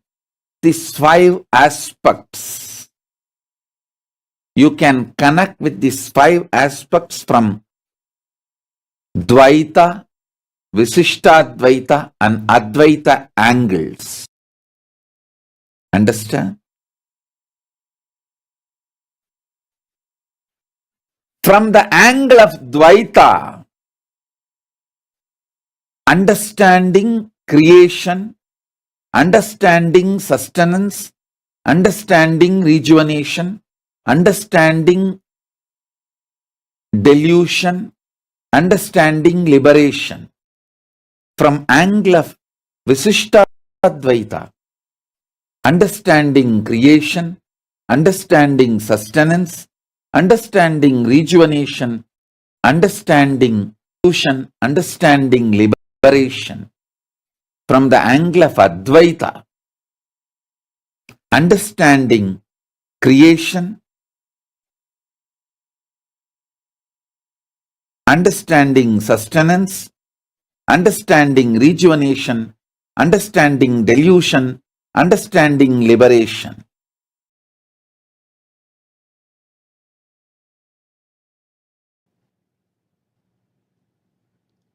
Whenever you say Shivaya Namaha, I bow down to Shiva, I surrender I and mind to Shiva, it is Dvaita.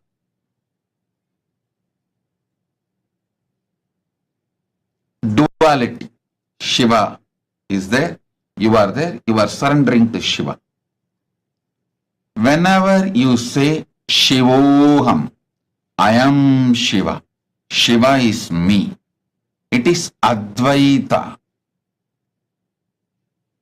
Even in that, there is an imaginary gap. Shiva is me.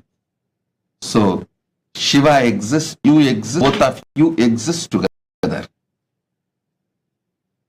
But the ultimate truth is only Shiva exists, whether I should exist in the way of surrendering or I should exist in oneness with Him. Let Him decide. Shiva, Shiva, Shiva. Whether it should be the relationship Shivaya Nama or Shivoham, let Him decide. Shiva, Shiva, Shiva. He exists.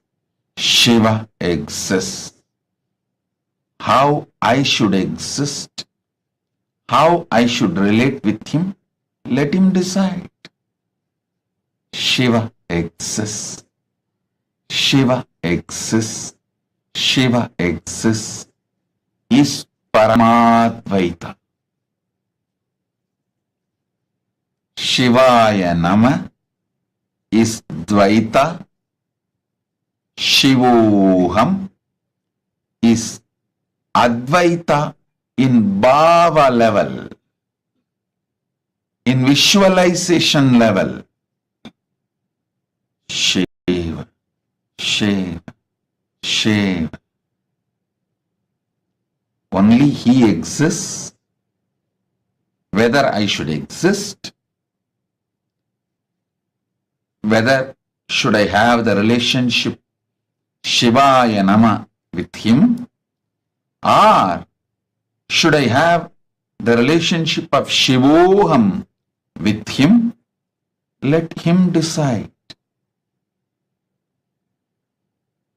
He exists. Only that is the ultimate truth, confirmed truth. How I exist, how I should exist, how ideally I should exist, all that let Him decide. So Shiva, Shiva, Shiva, He exists, is Paramadvaita. Paramadvaita. Live in this Paramadvaita, in your inner space consciously, with your will, consciousness. Decide Paramashiva exists.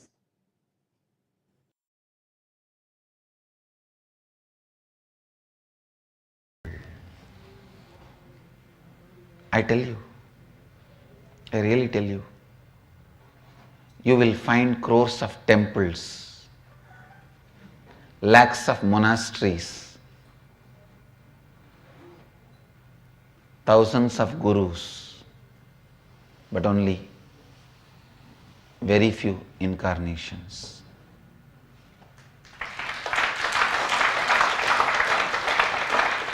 When you find an enlightened being's love, when you are fortunate enough to taste and get to be around the enlightened being, don't miss the amazing possibilities, the amazing space can happen in you, the amazing depth which can happen in you. Please understand. Allow the Master's love to work inside you with joy, with love, with cooperation. Training becomes much easier and simple, straightforward. When you celebrate Master's presence, He also celebrates your presence. Understand? When you celebrate Master's presence, He also celebrates your presence. When you allow the Master's love fill you, when you allow yourself to be soaked in His love, in His presence, it fills you and overflows through you as a love for the Master. Please understand.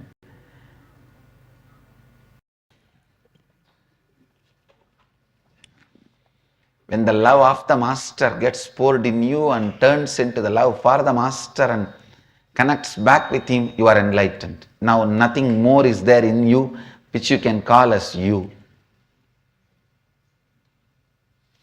When the circle is complete, you are complete, He is complete. That is what I call Advaita Swarupa, the Advaita. When you are experiencing love of the Master, it is Visishtadvaita. When you are experiencing love for the Master, it is Dvaita. When the circle is complete, it is Advaita.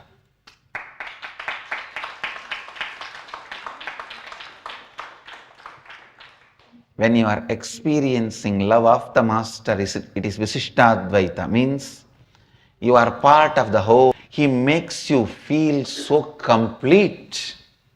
You feel you are part of the whole. That is exactly the truth of Visishtadvaita. You are part of the whole.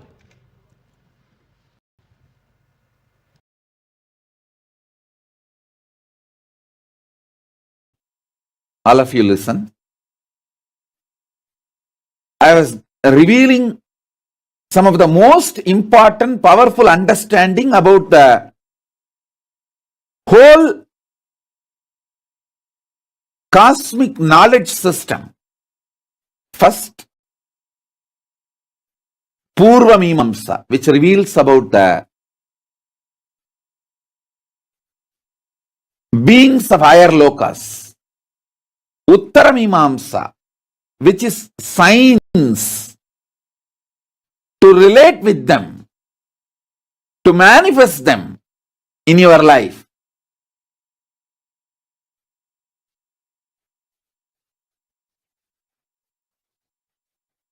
In this higher loka beings, major six, like Ganapati, Subramanya, Paramashiva Shakti, Paramashiva, Parandama, Surya,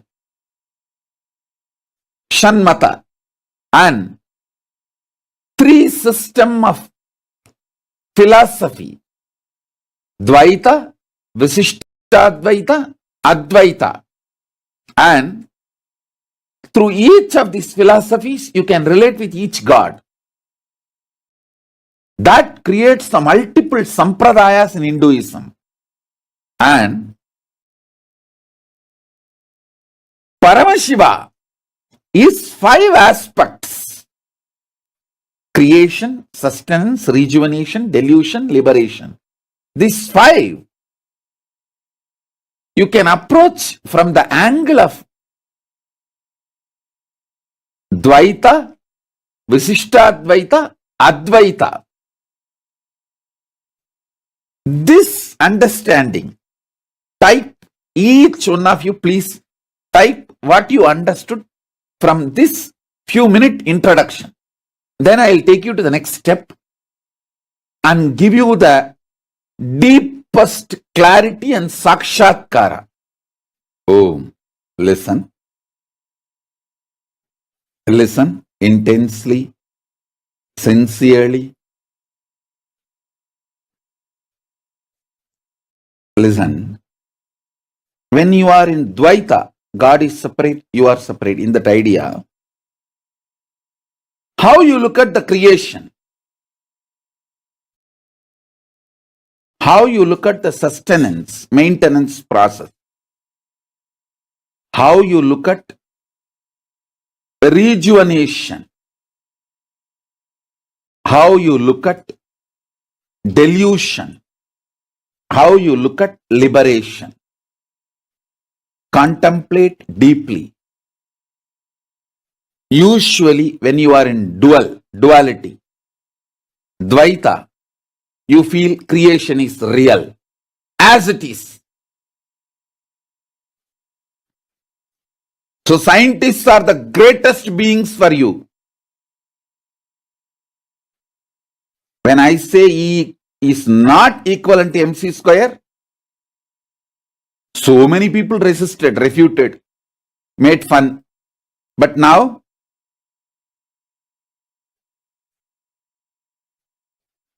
from multiple sources, multiple people are establishing E is not equal to air. I am the first voice. After me, they all started. Go and see. Google. The first voice who declared E is not equal to MC square is me. I spoke from the ultimate truth of Vedic tradition. See,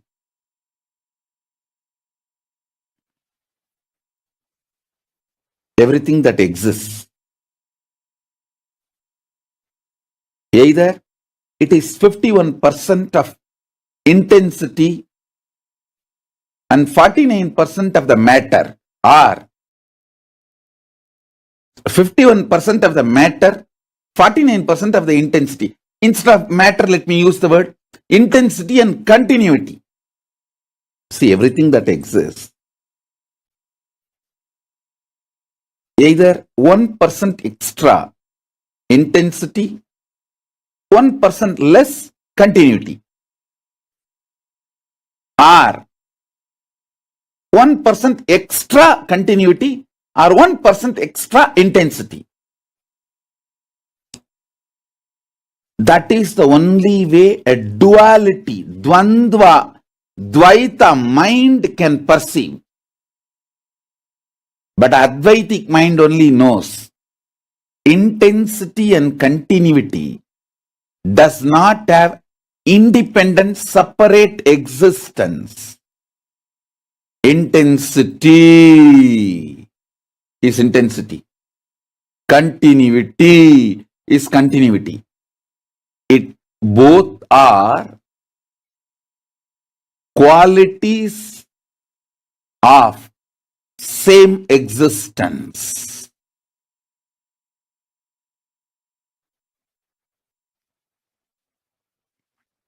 Dualistic mind will see creation as truth,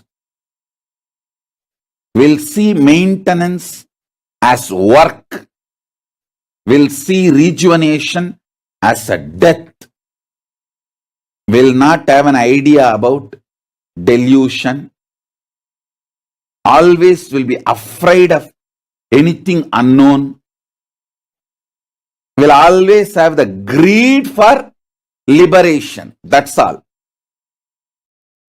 This is the way the duality, the Dvaitic mind works. Visishtadvaita mind comes little up.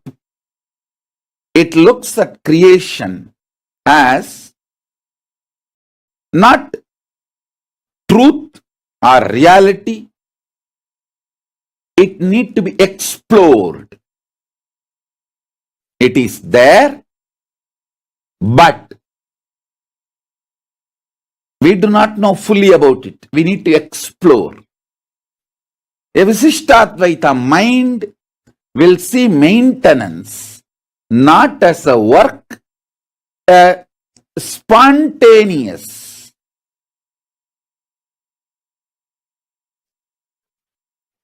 Happening, but not simultaneous. Listen. Spontaneous, but not simultaneous. Spontaneous, but one after the another. That's the way Visishtadvaita mind sees it.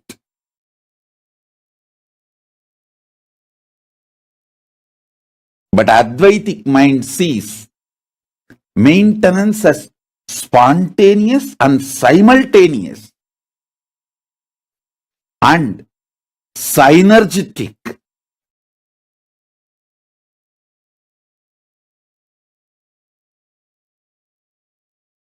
A Visishtadvaita mind sees rejuvenation as a crossroad. It can either lead to destruction or rejuvenation. How you travel based on that. But Advaiti will see all rejuvenation, all samhara is rejuvenation because there is no destruction. About delusion, a Visishtadvaita mind will see it is like when you connect with source, you are out of delusion. When you move away from source, you are into delusion. But Advaitic mind knows delusion is a delusion is a delusion. How can you give easiness, existence to delusion? Yes. Now listen. Listen carefully.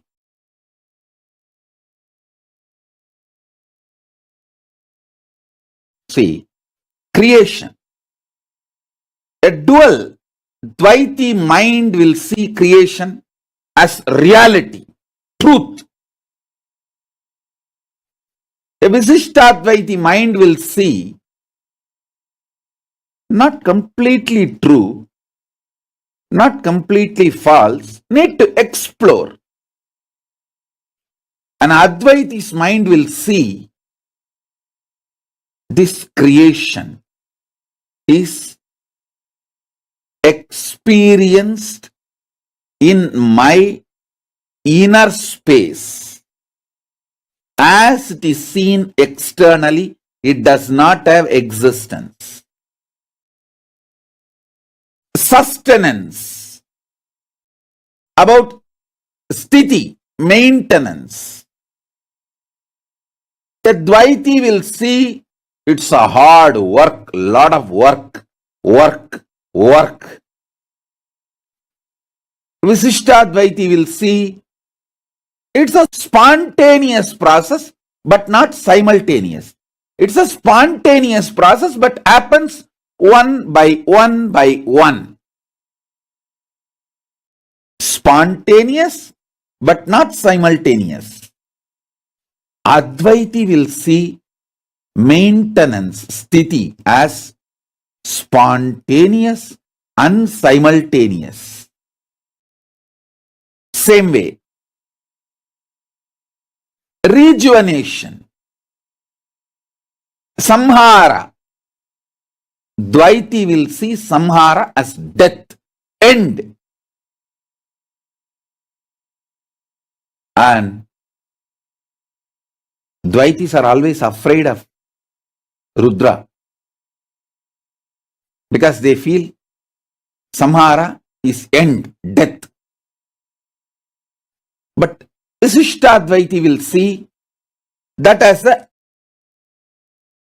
exit, means like crossroad. You can either make it as rejuvenation or get destroyed, make it as destruction.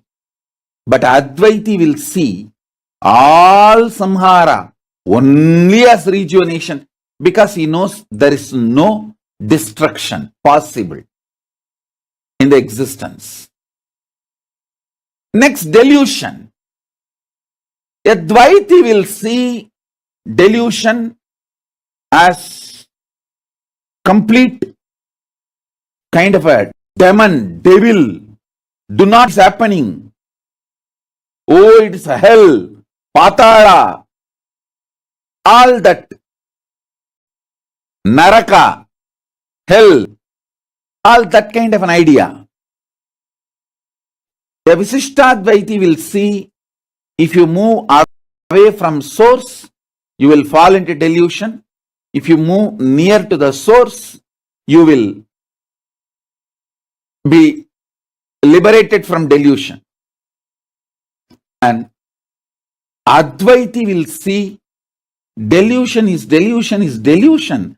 How can you give easiness for delusion? How can you give existence for delusion? Liberation. Advaiti will see liberation as free from all these other creation, maintenance, rejuvenation, samhara, and delusion, free from all this load. It is just like a vacation, free from all stress. A Visishtadvaiti will see liberation as becoming one with his source, Paramatma. Dvaiti will see liberation as the outcome of knowledge.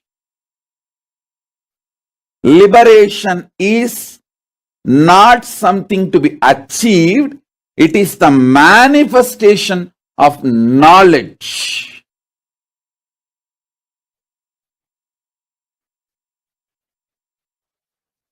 Now I am coming to the ultimate, Paramadvaita. How a Paramadvaiti will see the creation, how Paramadvaiti will see maintenance, how a Paramadvaiti will see rejuvenation, how Paramadvaiti will see delusion, how Paramadvaiti will see liberation.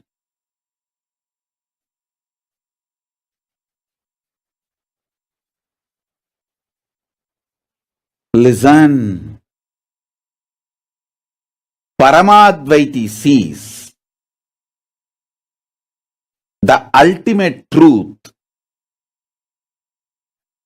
Creation, sustenance, rejuvenation, delusion, liberation, everything is a spontaneous, simultaneous, synergetic existence the way Paramashiva exists and more.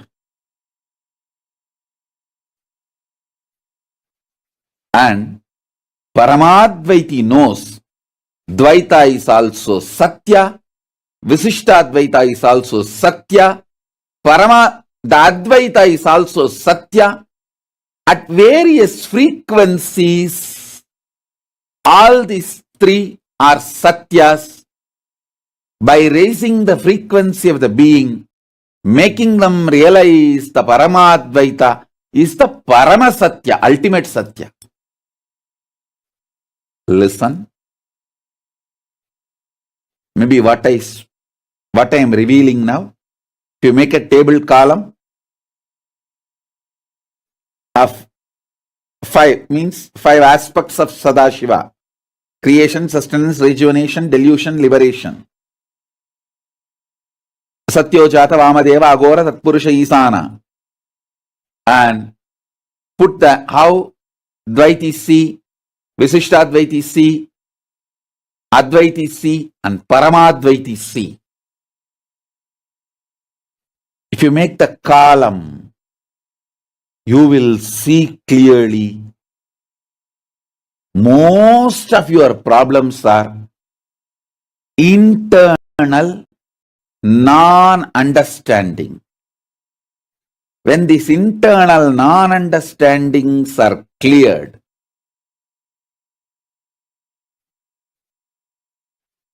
life becomes Leela. You just manifest what you want.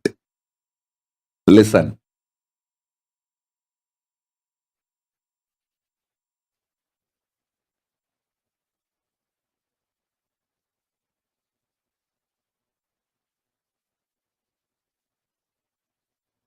Having right understanding about the maintenance takes away all your tiredness and boredom. Multiple silly problems disappear. Today what I revealed is practically the whole Hinduism in a nutshell, in one tabular column. I'll make this as a realization in you all. Now through this initiation and darshan of Sadashiva. I'll make this as a sakshatkara in you all.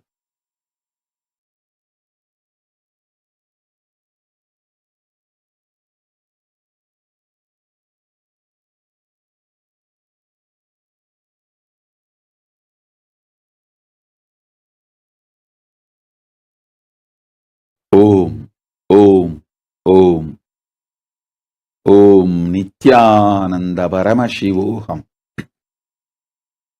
Om Nithyananda Paramashivoham. Om, Om, Om.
Swamiji beautifully has revealed to all of us about how the space, the tathata that you establish yourself in, and the space of Dvaita, Advaita, Visishta Advaita, and Paramadvaita, how from the cognition that you entertain within you, that determines how you perceive each of these factors.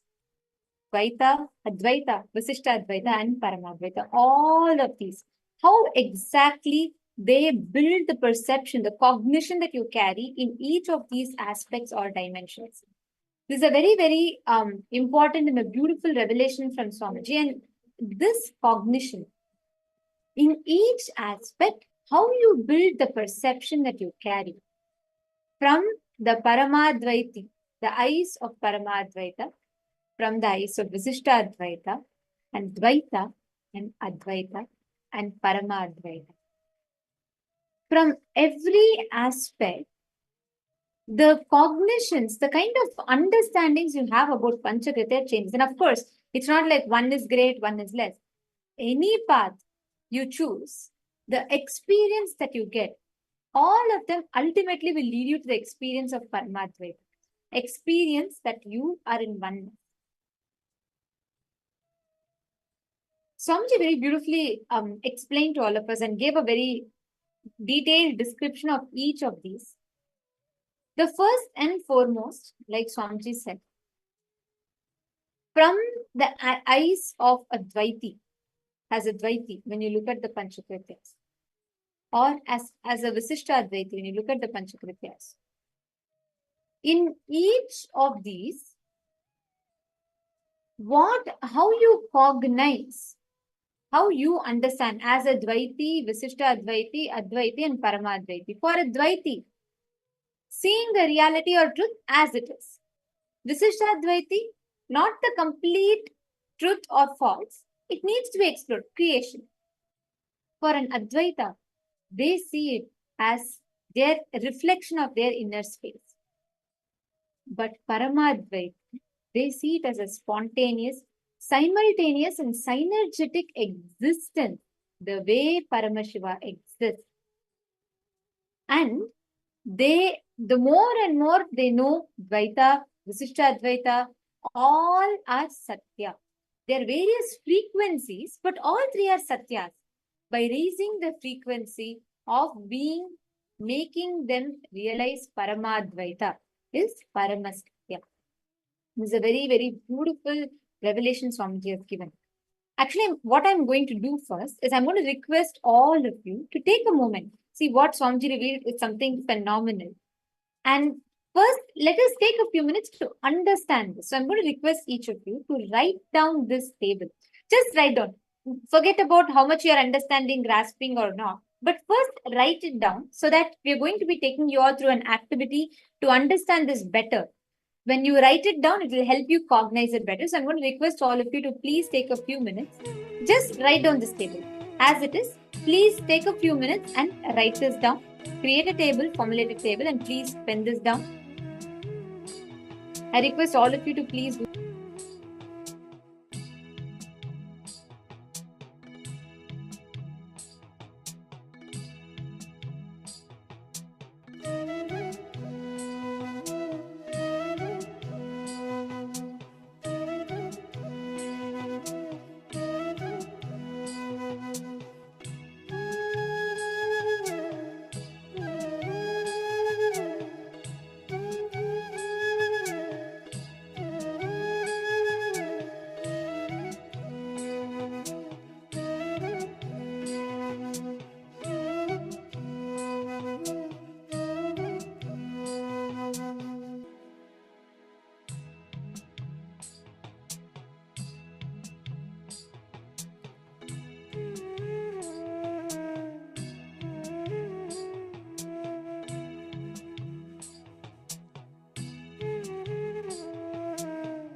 hope all of you are able to see the picture clearer now. I request all the participants to please take a moment and pen down from the screenshot. Some of you had requested for a more zoomed in version, so we're requesting all the participants, every one of you, to please take a moment. You can even screenshot this. So if that makes it easier, you all can even screenshot this. Please take a moment. Just write this down. Don't worry about whether you've understood it or not. Just write it down for now.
Thank you all. I see many of you posted, but you finished noting down. Sean here, yeah. If you're not okay, I'm just going to make it easier for you, yeah.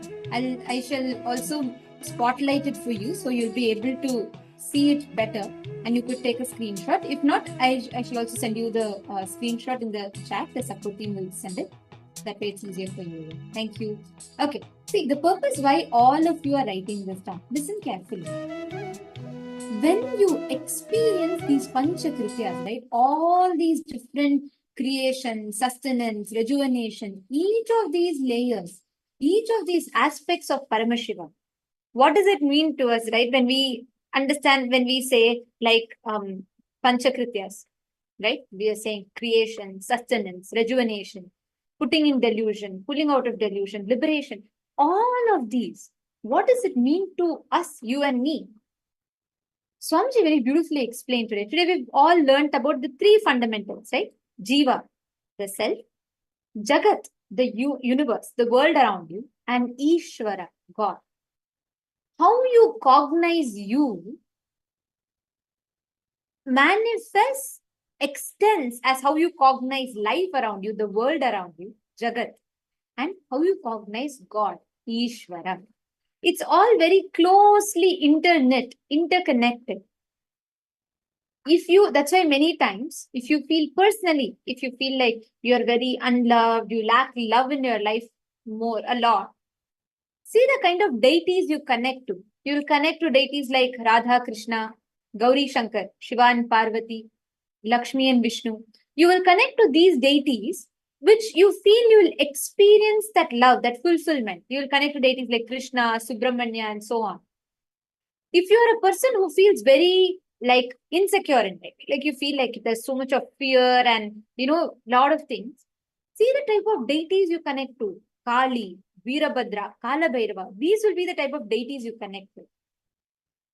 The cognitions you carry about yourself is very, very important.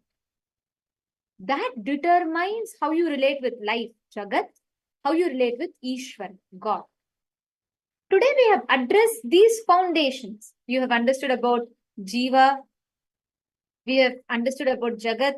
Okay, Shwanaya, I do see a deity, but I think it's not clear. You can post what deity it is that you connect to the most. And are you clicking with what I'm sharing? Like, do you see that many times, like for example, if you feel like you lack a lot of ability to generate wealth, and you feel deeply connected to deities that are wealth related.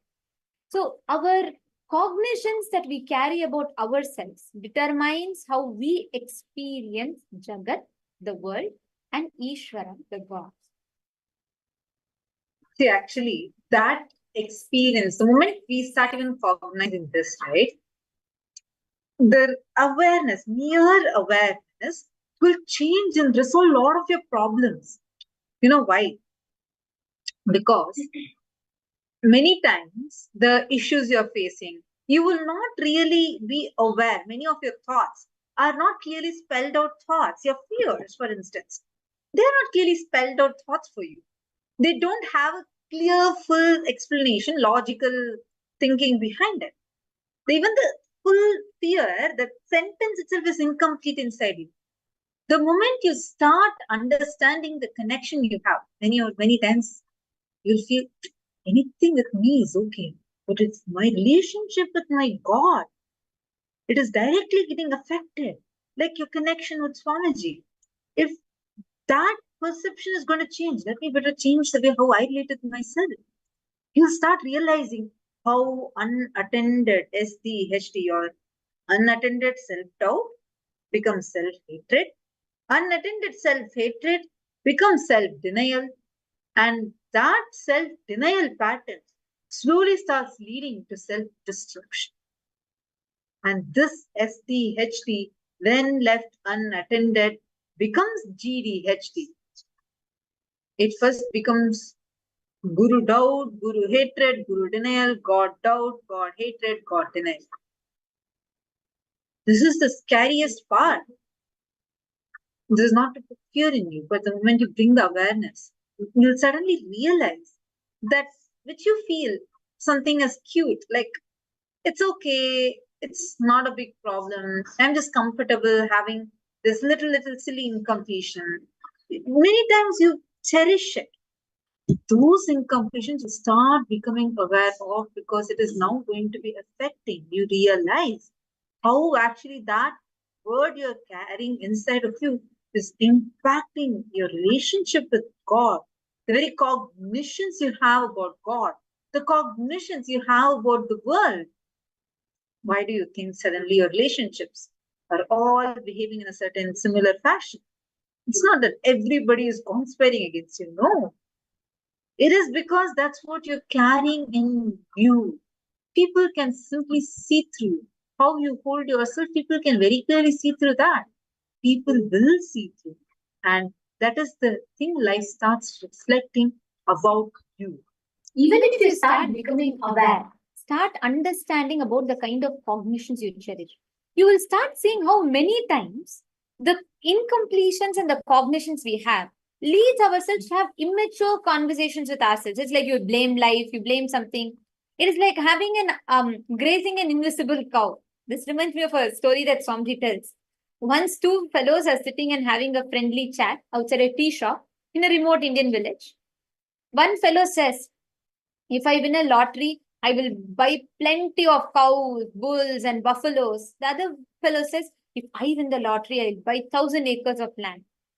Then he asked the first fellow, if you buy so many cows, how will you feed your how will you feed your cows?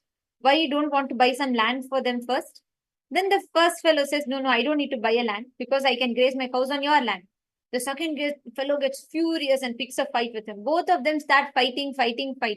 Neither they have any money, nor they're going to do anything to get it. Finally, they don't even buy the lottery ticket and they leave the place because they both end up becoming angry with each other. They'll say, oh, I will not even buy the land because I know you're going to graze your cows.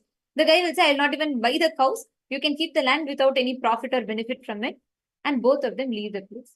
This is precisely how the arguments happen within you. Inside your head, you don't even need another person to fight. Understand, this is exactly your own mind is enough. Unfortunately, your mind does not dwell on solutions. Unless your mind feeds on constant unsolved problems. You don't feel like life is moving. You don't have these problems. That's why we feel like, this is there, that is there. And how, if everything happens smoothly, you'll suddenly have self-doubt. Like, what? Is everything all right today? How come there's no tension? There's no stress. There's nothing to stress about. There's nothing to worry about. Is everything fine? Understand?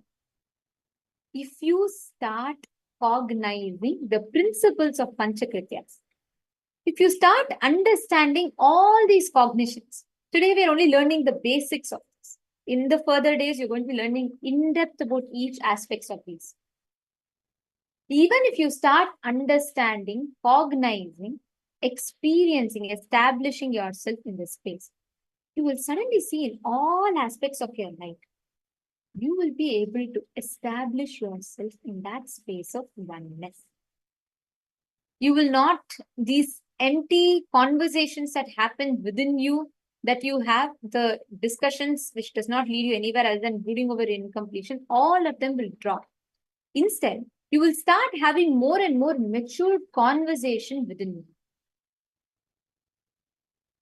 Today, all of us are going to be receiving this as a very initiation from Swamiji.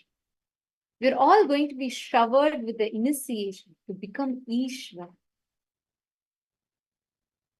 And each time, whenever you start manifesting this responsibility, when you start manifesting the Ishvaratva in you, will suddenly manifest all the divine qualities. Literally, you will live life like God.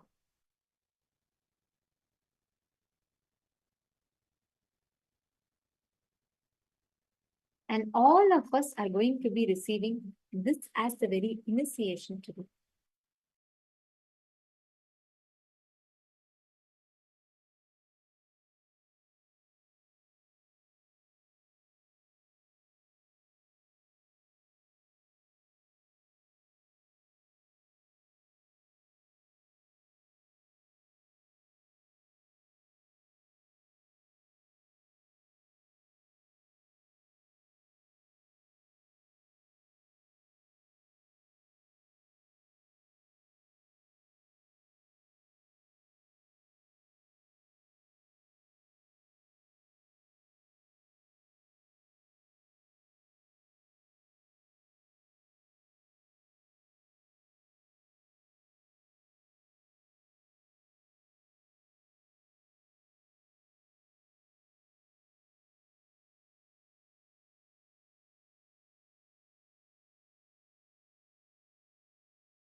able to see us and hear us clearly?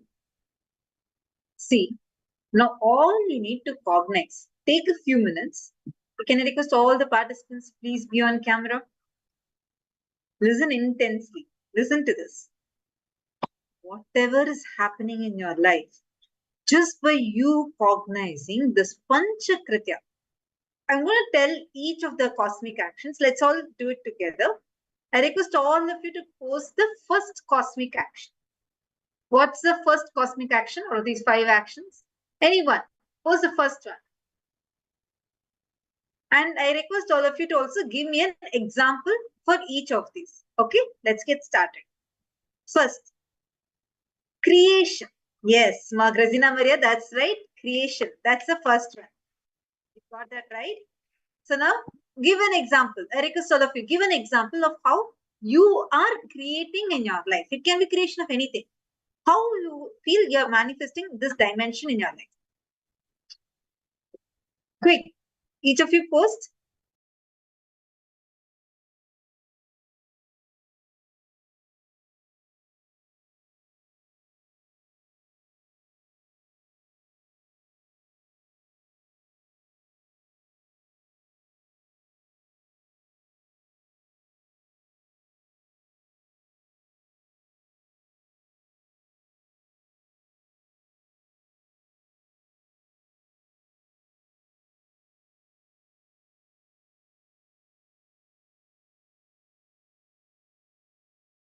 Of how you are creating.